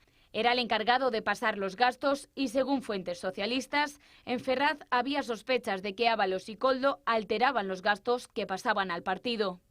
Fue el propio Santos Cerdán quien, ya como número 3 del PSOE, cambió de sistema. En su declaración en el Supremo declaró que en junio de 2021 impuso un control más estricto. Ya no bastaba con un ticket, sino que era necesario justificar el pago con una tarjeta de crédito personal. Por lo tanto, fue el propio Cerdán quien puso ante el juez la duda sobre lo que sucedió en la caja de Ferraz entre 2017 y 2021. Sin embargo, tras su salida de Ferraz, Moreno fue recompensado por parte de Pedro Sánchez al nombrarlo rápidamente presidente de la Empresa Nacional del Uranio a finales de 2021. Según el portal de Transparencia, Moreno pasó a cobrar en 2024 un sueldo de 245.000 euros. Y es que con este sueldo, superior al del presidente del gobierno, son muchos los que aseguran que lo que Ferraz está intentando es comprar el silencio de Moreno, ya que si Ábalos y Koldo blanquearon dinero de mordidas con los gastos del PSOE, tuvieron que contar con la complicidad de Moreno en la gerencia del partido. Las sospechas comenzaron cuando miembros del PSOE tuvieron conocimiento de que el exasesor del Ministerio de Transportes pagaba todos los gastos en efectivo, aunque fueran muy elevados. Además, resulta llamativo que Koldo llevara siempre 3 sobres cuando acompañaba a Ábalos a sus viajes y actos oficiales. En uno ponía Ministerio de Transportes, en otro PSOE y en otro José Luis Ábalos. Una muestra más de que el exministro y su asesor pudieron realizar irregularidades en la contabilidad del PSOE. Bueno, y en OK Diario precisamente recogen hoy cómo se ha llevado a cabo una de esas auditorías que tanto se había anunciado. Lo que cuentan en este digital es que el PSOE ha destapado un total de 8 millones de euros en irregularidades, atención, contables. Carmen, que esto es ya desde luego una locura. Por eso, cuando los socios que le están apoyando y que permiten que sigan gobernando, dicen esperamos a más datos, a ver qué ocurre, pero ¿qué es lo que esperan? Porque además ahí está clarísimo que son el Partido Socialista y el Gobierno, porque ambos, tanto Ábalos como Cerdán, tenían carta blanca en el Partido Socialista y en el Gobierno. No puede despacharse esta situación con unas palabras como las de la ministra Montero, que diga quién era ese señor que pasaba por allí, porque ahora dice, no, ese ya no es del Partido Socialista. A mí no me vale, como ciudadana española, lo he dicho más veces y no sé si os enfadaréis porque lo vuelva a decir. Yo no tengo presidente de gobierno, ni tengo gobierno, porque el que gobierna es responsable. Como un director de colegio es responsable de lo que ocurra en el colegio, o un alcalde lo que ocurra en el ayuntamiento. Si ahora se dice que había irregularidades dentro del propio PSOE, que servía para blanquear dinero y de millones de euros, ¿pero qué vamos a esperar? Eso es desde el primer momento. No eran gente que pasaba por allí, era la gente que estuvo con Sánchez, que viajaban en ese coche, que ya no quiero ni decir el nombre, pero que era la banda de los 4, y esos 4 terminaron gobernando en España para hacer su propio gobierno y lo que a ellos le convenía. Ni Ábalos, ni Koldo, ni Cerdán podrían haber hecho todo lo que han hecho si hubiera un partido socialista serio y un gobierno serio. Que tampoco se rasguen las vestiduras el resto de los ministros, porque gobernar no es solo tener poder. Y vuelvo al terreno de los votantes.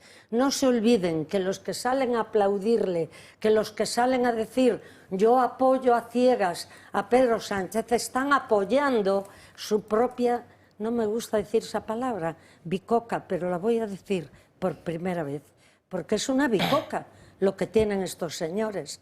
Cobran aquello que nunca podríamos pensar y luego son incompetentes, no tienen unas carreras que les respalden, ni unos trabajos que antes les respalden, que me digan a mí en qué trabajó Pedro Sánchez. Miguel Ángel, Francas y luego Miguel Ángel. A ver, yo me hacía notar ayer una persona que lleva muchos años en el entorno de la política, más que yo de edad, con lo cual lo ha vivido, de que el modus operandi que ahora mismo ha seguido lo que presuntamente ha sido el atraco del PSOE a las instituciones es absolutamente el mismo de Filesa, Malesa y Time Sport. Es decir, estaríamos hablando no sé de cuántos años, probablemente de 50. Y todos los seres de Andalucía. Con lo cual tendríamos una manera de proceder, al menos en el entorno del partido del PSOE, diríamos, no solamente contrastada, sino con durabilidad en el tiempo. Probada. Es muy probable que en parte del PP haya funcionado la misma, pero no es el caso ahora. O sea, lo digo para que nadie diga, que solo sí, no. Porque no vale, o sea, tú más. En el PSOE fue contrastada. Es más, curiosamente parece ser que también en su momento el que había montado el tema tenía que ver con ser de la organización, de vicesecretario de organización, aunque parece, eso ya no entró, no lo sé, que era en ese caso del PSC. Pero sería un modelo que es la organización del partido muy asociada al entorno del Ministerio Inversor, para a partir de ahí ir llamando e ir concretando que el que quiere algo, que pague, que el que quiere algo, pague. Entonces estaríamos ante un problema endémico. De la única manera que habría que limpiarlo probablemente es una limpieza tan profunda que algunas siglas igual tendrían que desaparecer. Miguel Ángel. A ver, yo querría más o menos explicar lo que se deduce del sistema de blanqueo que, en principio, según la prensa, Cerdán estaría imputando a Koldo y a Ábalos. Lo que yo entiendo que Cerdán está apuntando es lo siguiente, que Koldo y Ábalos presuntamente recibirían dinero en efectivo de las distintas mordidas, de distintos chanchullos y montajes. Ese dinero lo gastarían, ese dinero negro lo gastarían y recogerían los tickets o las facturas del dinero gastado, pagado por esos empresarios, y después esos tickets se los llevaban al PSOE para que el PSOE se lo pagasen a ellos como si fueran gastos necesarios para el desarrollo de su función. Pero gastando, ¿no? Porque igual los tickets son de otro. No, por eso es que lo que apunta Cerdán es que incluso estarían duplicados. Los tickets los daban duplicados 2 veces, hacían fotocopia de los tickets y pasaban al PSOE eso como si fuesen gastos, de forma que el dinero que el PSOE les pagaría a Ábalos y Koldo era dinero ya, por así decirlo, lavado, blanco. Nos vamos en directo hasta el Consejo de Ministros porque precisamente están hablando de esta cuestión después de comentar precisamente lo que ha sucedido en Torre Pacheco. En estos momentos, sobre financiación singular, escuchamos a Pilar Alegría. % más en materia de financiación autonómica. Y esta es la realidad de los hechos. A partir de ahí, oiga, ustedes lo saben, nosotros llevamos desde el primer momento, no solamente nosotros como Gobierno, sino todas las comunidades autónomas, apelando a afrontar un debate, por cierto, que lleva caducado nada más y nada menos que 11 años. Quiero también recordar que con mayorías absolutas del Partido Popular no pusieron encima de la mesa este debate. Y en este Gobierno sí. Y además lo queremos hacer con calma, con sosiego, con seriedad, pero por otro lado, por supuesto, avalados por los hechos. Y los hechos son lo que les digo, 300.000 millones de euros más para todas las comunidades autónomas en estos 7 años de Gobierno. El acuerdo que recoge los principios que siempre hemos defendido desde este Gobierno. Suficiencia financiera, es decir, que todas las comunidades autónomas reciban más recursos. Solidaridad fundamental entre todos los españoles. Corresponsabilidad fiscal, no solamente desde el punto de vista del gasto, sino también de los ingresos. Y, por tanto, lo que venimos también desplegando, la bilateralidad, que por supuesto es absolutamente compatible con la multilateralidad que siempre hemos defendido. Y sí, la fórmula, lógicamente, es aplicable a todas las comunidades Bilateralidad, de la que luego hablaremos, luego comentamos esta financiación singular, porque antes, Marian Vallejo, tenemos que hablar de lo que ha decidido esta misma mañana la Audiencia Provincial de Sevilla. De corrupción del Partido Socialista, pero esta vez del caso ERE, porque la Audiencia de Sevilla ha dado un paso al frente esta mañana y van a plantear 4 cuestiones prejudiciales o consultas ante el Tribunal de Justicia de la Unión Europea. Buscan que se revise el borrado sustancial de los delitos y penas que aplicó el Constitucional en este caso de corrupción. La primera consecuencia ya la conocemos, que no se van a aplicar por el momento esas sentencias. Recordemos que a José Antonio Griñán, el expresidente socialista de la Junta de Andalucía, le absolvieron del delito de malversación, y a Manuel Chávez, también expresidente socialista de la Junta, se le rebajó parte de la pena de 9 años de inhabilitación por prevaricación. El auto, aunque está fechado el día 14 de julio, ha sido notificado hoy y no cabe recurso alguno. El motivo de esa decisión, según los magistrados de la Audiencia de Sevilla, recae en evitar que se produzca un riesgo sistemático de impunidad en futuros escenarios similares. Y es que estiman una vulneración del principio de legalidad penal nacional de altos cargos del Gobierno de la Junta. Recordemos que el caso ERE fue un caso de corrupción que consistió en el desvío de al menos 680 millones de euros de dinero público de la Junta de Andalucía para beneficiar durante años a empresas, trabajadores y organizaciones sindicales vinculadas al PSOE. Este caso a día de hoy sigue siendo el mayor caso de corrupción política de la historia de España. Gracias, Marian. Desde luego, Miguel Ángel, es un paso importantísimo, ¿eh? Es un paso fundamental, tan fundamental que hasta el propio presidente del Tribunal Constitucional intentó impedirlo inicialmente, llegando a pedirles la resolución cuando no tenía competencia ninguna para meterse y pedirles absolutamente nada. Es fundamental por cuanto lo que plantea, las cuestiones que plantean es, primero, que si se admite esa interpretación, la lucha contra la delincuencia económica y, sobre todo, la salvaguarda de del dinero de las administraciones públicas queda en entredicho. Y eso va frontalmente en contra con el derecho de la Unión Europea. Y, por otra parte, también plantea que la sentencia del Constitucional lo que está haciendo es dejar impunes infinidad de conductas llevadas a cabo por funcionarios o por políticos en orden a corrupción económica y política.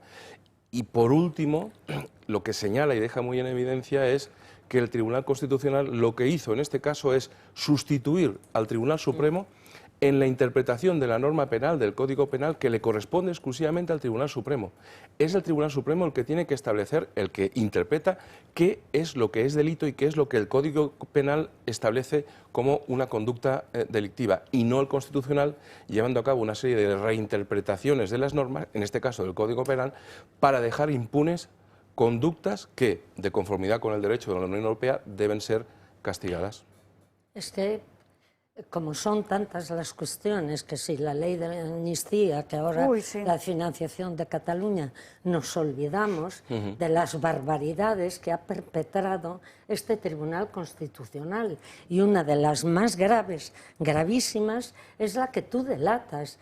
No es un tribunal que pueda juzgar lo que ha hecho el Tribunal Supremo, ni corregir el tipo de delito por el cual ha sancionado el Tribunal Supremo. El Constitucional fue creado y constituido para otras cuestiones. Y ya también es el momento en que dejemos bien claro que no existe en este momento Tribunal Constitucional, sino que existe un tribunal al cual le da órdenes Pedro Sánchez. ¿Por qué? Porque manda y puede mandar, lo ha demostrado, en alguien que en su momento tuvo una categoría jurídica, como es el presidente del Tribunal Constitucional, Conde Pumpido, que en este momento, ya sea por ideología, ya sea por una obediencia extraña, ya sea por cargos que le dan a su hijo, ya sea porque él espera que lo van a nombrar una vez que termine, porque le queda mucho tiempo, que va a pasar al Consejo de Estado. Pero ya es momento de decir que no tenemos presidente del Tribunal Constitucional y que tal como está en este momento es un tribunal al servicio del gobierno y nada más. Vamos a seguir hablando de esto porque también quiero escuchar la opinión de Francas, pero tendrá que ser tras la última pausa de publicidad del día de hoy. Enseguida volvemos. Vamos, está esperando. Probar los niveles de glucosa en sangre es fundamental para tener una buena salud, pero también es incómodo y doloroso. Afortunadamente, la tecnología avanza y ahora este proceso se puede hacer sin los desagradables pinchazos en el dedo ni las extracciones de sangre. Especialmente indicado para personas diabéticas, prediabéticas o todas aquellas que necesitan controlar los niveles de azúcar por una cuestión médica. Tan solo metiendo un dedo en una pinza y con un sistema de infrarrojos, con los innovadores glucómetros sin pinchazo de Protege tu Vida, podemos obtener ese resultado en unos pocos segundos. Gracias a ese dispositivo único en el mundo. Adolfo Albistur es el promotor del proyecto Protege tu Vida. Muy buenas tardes, Adolfo. Muy buenas tardes, Alba. Bueno, y encima muy fáciles de usar. Pues lo has explicado genial, porque efectivamente es tan solo hacer este gesto, colocarlo. Anteriormente hemos metido una aplicación en el móvil, que es muy sencilla también, para que, dando un botón, en 3 segundos tengamos nuestra azúcar que tenemos en ese momento en sangre. ¿Cosas positivas que tiene? Bueno, en primer lugar, tú lo has dicho, que no duele. Es decir, simplemente es hacer este gesto y no duele. El otro tienes que pincharte, con lo que ello conlleva, sacarte la sangre. Es verdad que además en la yema de los dedos, que tenemos muchísima sensibilidad, llega un momento cuando nos hemos pinchado muchas veces que pierde esa sensibilidad, es decir, se genera incluso un callo, se puede infectar. Es decir, ¿esto qué hace? Esto hace que la gente no lo use mucho, no lo haga muchas veces. El que está obligado se lo hace una vez por la mañana y ya está. Aquí vamos a poderlo hacer varias veces, vamos a poder tener un control durante todo el día de la glucosa que tenemos. Es importante saber qué glucosa tenemos antes de comer, sobre todo si ya tenemos prediabetes o diabetes tipo 2, porque sabemos cómo nos vamos a enfrentar a esa comida, ¿no? Si vamos a tomar hidratos nos va a subir mucho si ya tenemos el azúcar alta, y luego 2 horas después también es muy importante para ver cómo nuestro cuerpo elimina esa glucosa.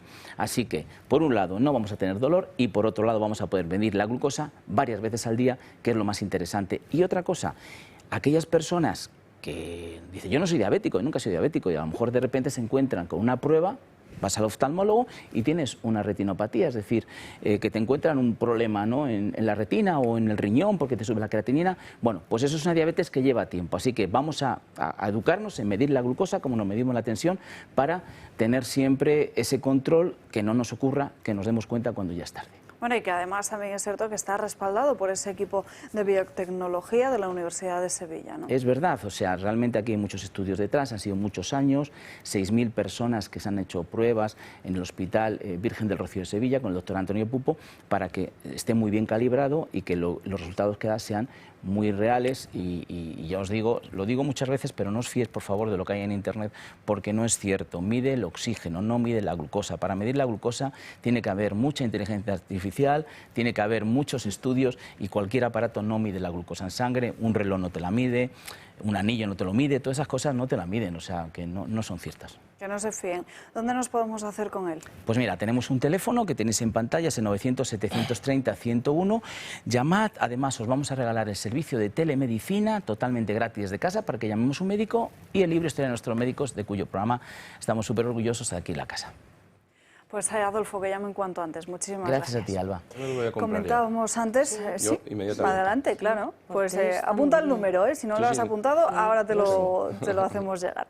En fin, vamos con más cuestiones. Bueno, estábamos antes hablando de esa decisión de la Audiencia Provincial de Sevilla, porque me gustaría que Josep María Francas la comentase, pero antes, no hace muchas semanas, hace apenas unos días, vimos a los jueces y fiscales de toda España salir a las calles precisamente a protestar contra esa ley de reforma que Félix Bolaños pretende llevar a cabo, por la que, entre otras muchas cosas, dejaría a la UCO bajo las órdenes de la Fiscalía General del Estado y no de los jueces. Pues bien, ahora, después de todo lo que hemos visto, de ese descontento en el mundo de la judicatura, Sumar propone que se sancione de forma muy grave, es decir, con sanciones graves, a todos aquellos magistrados que vayan a concentraciones públicas. En fin, desde luego no deja de ser sorprendente. Sobre la cuestión de la Audiencia de Sevilla, que ha elevado a Europa esa sentencia del Constitucional sobre los ERE, Francas. Pues mira que habrá que hacerles un monumento a la Audiencia de Sevilla, porque son los primeros que han plantado cara al Tribunal Constitucional, del cual todo el mundo normal es consciente de que no es Tribunal Constitucional, sino que lo que compara son las leyes con lo que decide Ferraz o Moncloa y no con la Constitución, y por tanto es otra cosa, no tiene nada que ver con un Tribunal Constitucional. Hay quien se ha atrevido sin problema a llamarle prostitucional, y no parece que sea un insulto a nada, porque es que cuando una cosa se prostituye, pues algún tipo de nombre hay que darle. Con lo cual felicito a la Audiencia de Sevilla y, como bien recordaba Miguel Ángel, intentó todo tipo de trucos y trampas Cándido Conde Pumpido para que los de Sevilla no se atrevieran. Hombre, a ver, lo del Tribunal Constitucional, ¿cómo acabará? Pues yo creo que con un poco de suerte acabará con el señor Cándido Conde Pumpido, juzgado por prevaricación, porque el Supremo le va a pillar algún día, porque además como ya se ha saltado todo lo previsible, pues es bastante fácil, supongo, de que lo pillen. Otro asunto es que eso avance o no avance, pero creo que eso lo acabará así, porque es muy importante. La ley educativa más básica es que el que la hace la paga aunque la pague poco. En el caso de un político es el que la hace la paga aunque la pague mucho. Bueno, y luego está también el tema de la amnistía, que Europa comienza a examinarlo. Sí que es cierto que hasta final de año, hasta otoño, más o menos es un cálculo aproximado, no es exacto, no vamos a saber ese fallo. Por la mañana, además, hay dos sesiones hoy, una por la mañana y otra por la tarde. Por la mañana se hablaba sobre Carles Puigdemont y ya por la tarde era el turno de la cuestión de los CDR y del tema del terrorismo, que desde luego es un delito muy grave para poder amnistiar, Miguel Ángel. En el sentido de lo que apuntabas, José María, esta cuestión prejudicial de la amnistía es muy relevante de cara al futuro incluso del señor Pumpido. ¿Por qué? Porque la Comisión Europea ha apuntado a que en realidad no obedecería la amnistía a nada que tenga que ver con el interés general, sino a una autoamnistía que obedece a un acuerdo de legislatura o un acuerdo de político. Claro, si eso finalmente se establece en la sentencia del Tribunal de Justicia de la Unión Europea, pondría negro sobre blanco algo que es muy grave, y es que la ley obedece exclusivamente a lo que obedece, que no tiene nada que ver con el interés general y que por tanto obedece a intereses de unos cuantos. Y que el Constitucional avale eso, los deja a los pies de los caballos, los deja a los pies de lo que realmente han hecho. Y que añada ese Constitucional en una sentencia que además jurídicamente, dicho por expertos jurídicos, es malísima, que añada que el legislador puede tomar decisiones sobre todo aquello que no se prohíbe en la Constitución. Eso es tirar la Constitución española por el suelo. Y de hecho, la financiación singular que estamos viendo que se está negociando también es una reforma de la propia Constitución, sin que se produzca de facto esa reforma de la Constitución. Que eso sí que consta en la Constitución como tiene que hacer. Claro. Así, o sea, el argumento de lo que no figura se puede, en este caso, no sirve porque pone muy claro lo que hay que hacer. O sea, es saltarse directamente la Constitución porque la singularidad no existe. O sea, son comunidades de régimen especial y comunidades de régimen ordinario. Y esas tienen que ir financiadas por el mismo sistema. Con lo cual, no es, el salto sería más alto. Y Franca se ha metido conmigo y me ha dicho, y vienes con la Constitución. Pues claro, por lo menos te preguntaría solo leer un artículo, que tienes toda la razón, y que no engañen a la gente, que no salga una Pilar, es alegría. Yo creo que es es tristeza lo que da, porque miente y sabe que está mintiendo. Pero has oído que ha dicho que ha patado para mejorar a todos. Que la bilateralidad es compatible con la multilateralidad. Claro. Pues, muy interesante esto. ¿Qué dice la Constitución, señora? El artículo 156, y solo voy a leer uno. Las comunidades autónomas gozarán de autonomía financiera para el desarrollo y ejecución de sus competencias con arreglo a los principios de coordinación con la hacienda estatal y de solidaridad entre todos los españoles, y las comunidades autónomas podrán actuar como delegados o colaboradores del Estado para la recaudación, la gestión, etcétera. Es decir, habla de delegación, habla de colaboración, pero nunca de cesión.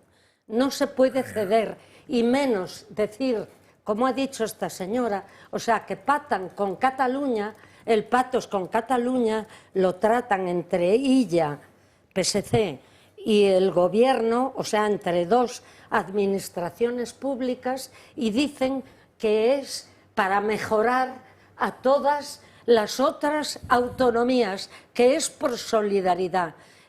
Yo le recomiendo a la gente, si tiene humor y ganas, porque no es tan largo.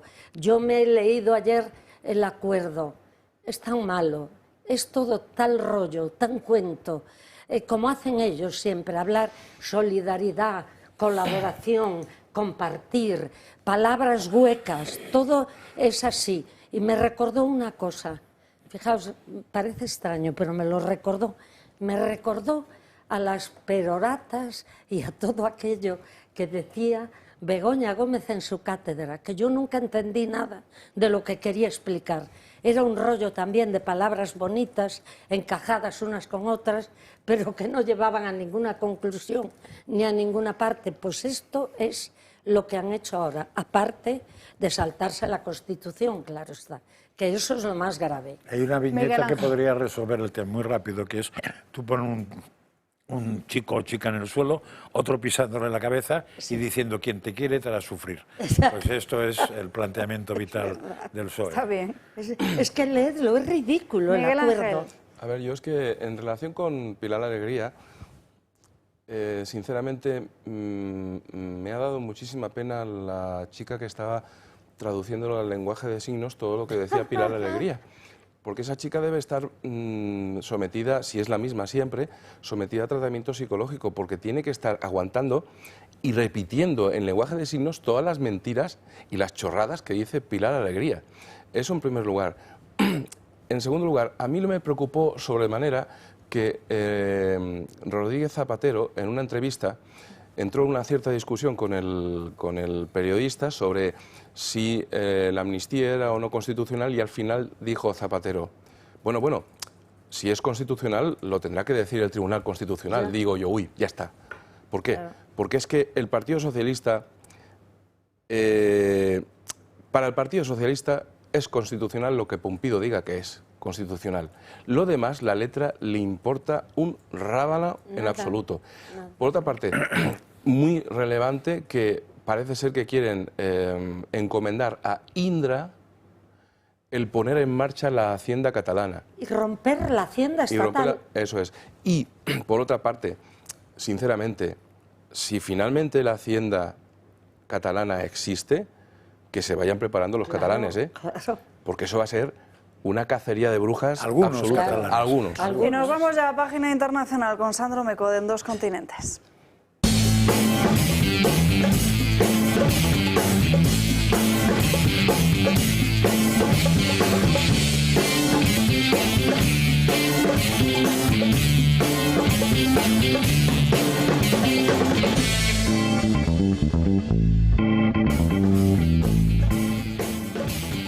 ¿Qué tal? Muy buenas. Bueno, pues lo ha introducido Francas, de hecho, al comienzo del programa. El gran tema ahora mismo en Estados Unidos ha sido esa reunión en el despacho Oval entre Donald Trump, presidente de los Estados Unidos, y Mark Rutte, el secretario general de la OTAN. Bien, vamos a analizar las dos cosas más importantes que han sucedido en esta comparecencia ante los medios de unos 15 minutos más o menos. En primer lugar, las sanciones que va a aplicar Donald Trump a Rusia, pero atención porque tienen truco. Como sabéis, hemos gastado aproximadamente 350.000 millones de dólares en esta guerra, entre Rusia y Ucrania. No es mi guerra, es la guerra de Biden. No es mi guerra, quiero acabarla y queremos que acabe. Estoy muy decepcionado con el presidente Putin, porque pensaba que habríamos llegado a un acuerdo hace 2 meses, pero no parece que estemos cerca de la paz. Así que vamos a tener aranceles secundarios si no llegamos a un acuerdo en 50 días, y serán del 100%. Es así, no puede ser más simple, es así. Espero que no tengamos que hacerlo. Ayer hablábamos de que Vladimir Putin iba pues precisamente a hablar con Donald Trump para decirle que iba a lanzar una campaña de 60 días con el objetivo de hacerse con el este de Ucrania. Bien, pues ahora Trump ha contraatacado. Le da 50 días para llegar a este acuerdo de paz, o lo que va a hacer son unos aranceles del 100%. Pero atención, porque son secundarios, es decir, las relaciones comerciales entre Estados Unidos y Rusia no son lógicamente muy numerosas. ¿Qué hacen? Pues lo que hacen es poner estos aranceles a los países que comercian con Rusia. Es decir, si por ejemplo eres Brasil y realizas un acuerdo comercial con Rusia, te llevas el 100% de los aranceles por parte de Estados Unidos. Eso es. España entraría en esta lista, sí. Eso por un lado. Por otro, lo que introducía Francas precisamente, el acuerdo en el que sí, Estados Unidos va a enviar armas a Ucrania, pero mediante los países europeos de la OTAN. Hemos llegado a un acuerdo hoy en el que enviaremos las armas. Y no las pagaremos nosotros. Estados Unidos no pagará nada. No compraremos nada. Pero las fabricaremos y luego nos pagarán. Nosotros hacemos las mejores armas y les enviaremos las mejores armas. Claro, y hay alguien que puede pensar que Mark Rutte, que estaba justo al lado y siendo europeo, podría haberle contestado y decir que bueno, que habría que verlo. En absoluto. Esta era la respuesta del secretario general de la OTAN. Señor presidente, esto es muy grande. Esto es muy grande. Me llamó el jueves diciendo que había tomado una decisión. Y la decisión es que quiere enviar armas para que los ucranianos se puedan defender contra Rusia. Eso sí, lo tienen que pagar los europeos, lo cual me parece justo, honestamente. Bien, y a todo esto además hemos tenido, ahora hablaremos de este tema, pero hemos tenido una última hora hace, bueno, una hora y media más o menos, que es directamente desde The Financial Times, que habla de que la llamada realizada entre Donald Trump y Volodymyr Zelensky del pasado 4 de julio contuvo una cuestión bastante interesante. Trump le preguntó directamente a Zelensky si puede atacar Moscú o San Petersburgo con armas de Estados Unidos. La respuesta del presidente de Ucrania, sí. Por supuesto, si me las das, puedo atacar. Esta sería una propuesta para intentar desbloquear esta guerra, poder llegar a un acuerdo de paz, realizando toda la presión posible a Rusia. Claro, una Rusia que tiene ahora a Sergei Lavrov en el encuentro de ministros de Exteriores de los países del BRICS y que se ha reunido con un Kim Jong-un que le ha dicho que tiene un compromiso total con Rusia en la guerra y que se ha reunido esta mañana con Xi Jinping para realizar pues la misma propuesta. Entonces, veremos cómo se desarrolla, pero desde luego, ahora mismo, lo que parece desde fuera es que Rusia muy presionada y Vladimir Putin muy presionado no se siente. ¿De qué Trump se ha hartado de Putin? Sí, no, la evolución de esta relación ha sido de lo más interesante porque ha sido un cambio de la noche a la mañana en nada, en apenas unos segundos. Una de las promesas de Trump, de hecho en su campaña, era que no iba a dar armas a Ucrania. Eso ha cambiado porque es que ve que es el conflicto que no puede desbloquear. Él mismo dice que las llamadas con Putin han sido fantásticas, que el tono ha sido espectacular, pero que luego por detrás lo que ha ocurrido es que al colgar el teléfono, Rusia ha atacado ciudades ucranianas. Parece que es una situación que no se va a desbloquear, así que, en palabras del presidente de los Estados Unidos, el momento de las palabras se ha acabado y es el momento de la acción. ¿Quién jugaba con quién? Y lo que parece es que ahí está. Pero dar no va a dar nada, ¿eh? Es que puedan atacar Moscú o San Petersburgo, cambiaría absolutamente la situación. Que estaríamos hablando de un panorama mundial. Que no lleguen ahí. Igual para mal, ¿eh? Claro, igual, claro, evidentemente, porque estaríamos hablando de un nuevo panorama mundial al completo, con Estados Unidos metiéndose en la guerra. Y antes lo he dicho en broma lo de la Liga Árabe, pero hombre, si empieza a hacer la OTAN salvajadas y esa gente, me lo plantearía, ¿eh? Bueno, es que, de hecho, una de las principales críticas a la Unión Europea que se ha mantenido desde un primer momento es precisamente esa financiación a Ucrania para mantenerse en un conflicto, como si la propia Unión Europea fuera parte del mismo, y ahora Estados Unidos estaría siguiendo sus mismos pasos con un Donald Trump que encima en campaña prometió todo lo contrario. Y además dice, es la guerra de Biden. Yo no me llamo Biden. Ni creo que España se llame Biden, ni Francia se llame Biden. En lugar, si es la guerra de Biden, Biden sabrá que pague con la chequera, ¿no? Eso Sánchez con el 2% dice lo tiene todo arreglado. Pues ahí me apunto con Sánchez, yo ni el 2%. El 2%. No sé si hemos tenido ya muchas reacciones a esta momento, noticia porque acaba de salir, ¿no? Claro, es que de momento no hay muchas reacciones porque esto justo acaba de salir. En Estados Unidos, pues Trump ya me imagino que estará despierto, pero no, pues a lo mejor le están informando en este preciso momento de lo que ha ocurrido. Entonces, bueno, estaremos atentos durante todo el día a ver cómo reacciona el presidente de los Estados Unidos y también cómo reacciona el Kremlin a esto, porque sabemos que ni Peskov, ni Lavrov, ni Putin son personas que se callan. Entonces, y que cuando hay un tono que ellos pueden considerar que es incendiario, ellos replican por tres. Entonces, veremos cuáles son las reacciones de la Federación Rusa. Sí, porque no es que estemos hablando de que Estados Unidos financie solo, sino para atacar directamente. ¿Os acordáis de la película Troya? Sí. Cuando se produce la escena de que en vez de pegarse dicen, ¿para qué nos vamos a matar? Que venga uno de aquí, uno de allí. Claro. Pues es una que se peguen Trump y Putin, o Zelensky y Putin, o lo que quiera, pues en Bruselas mismo, que hay sitio de sobras, y nos dejen al resto en paz. Lo que pasa es que Trump siempre va a poder decir que le dio a Putin todas las oportunidades, porque más paliza que la que le dieron a Zelensky allí en la propia Casa Blanca, que saltaba de alegría Putin, y todos los demás estábamos extrañados. Sí, ahí es comedia, es diplomacia, es inteligencia o no es inteligencia, el tiempo nos lo dirá. Y lo ha comentado el propio Trump, que habían tenido hasta en 4 ocasiones 4 acuerdos de paz, que la OTAN lo había legitimado, Donald Trump lo había legitimado y que ha sido Putin quien ha dicho que no. Entonces, pues supongo que ha llegado el momento del hartazgo. Y que ya han pasado 6 meses desde que Trump llegara a la Casa Blanca, entonces también es entendible ese enfado. En fin, no hay tiempo para más, señores. Te vemos, Sandra, esta noche en Dos Continentes. Gracias al resto por acompañarnos a lo largo de la mañana de hoy. Gracias a todos ustedes por permanecer al otro lado de esta ventana. Ya saben que pueden seguirnos a través de todas nuestras redes sociales y que mañana les esperamos aquí a las 12 para seguir dando caña. Por lo demás, que pasen un feliz martes y sobre todo que descansen. Hasta mañana, adiós.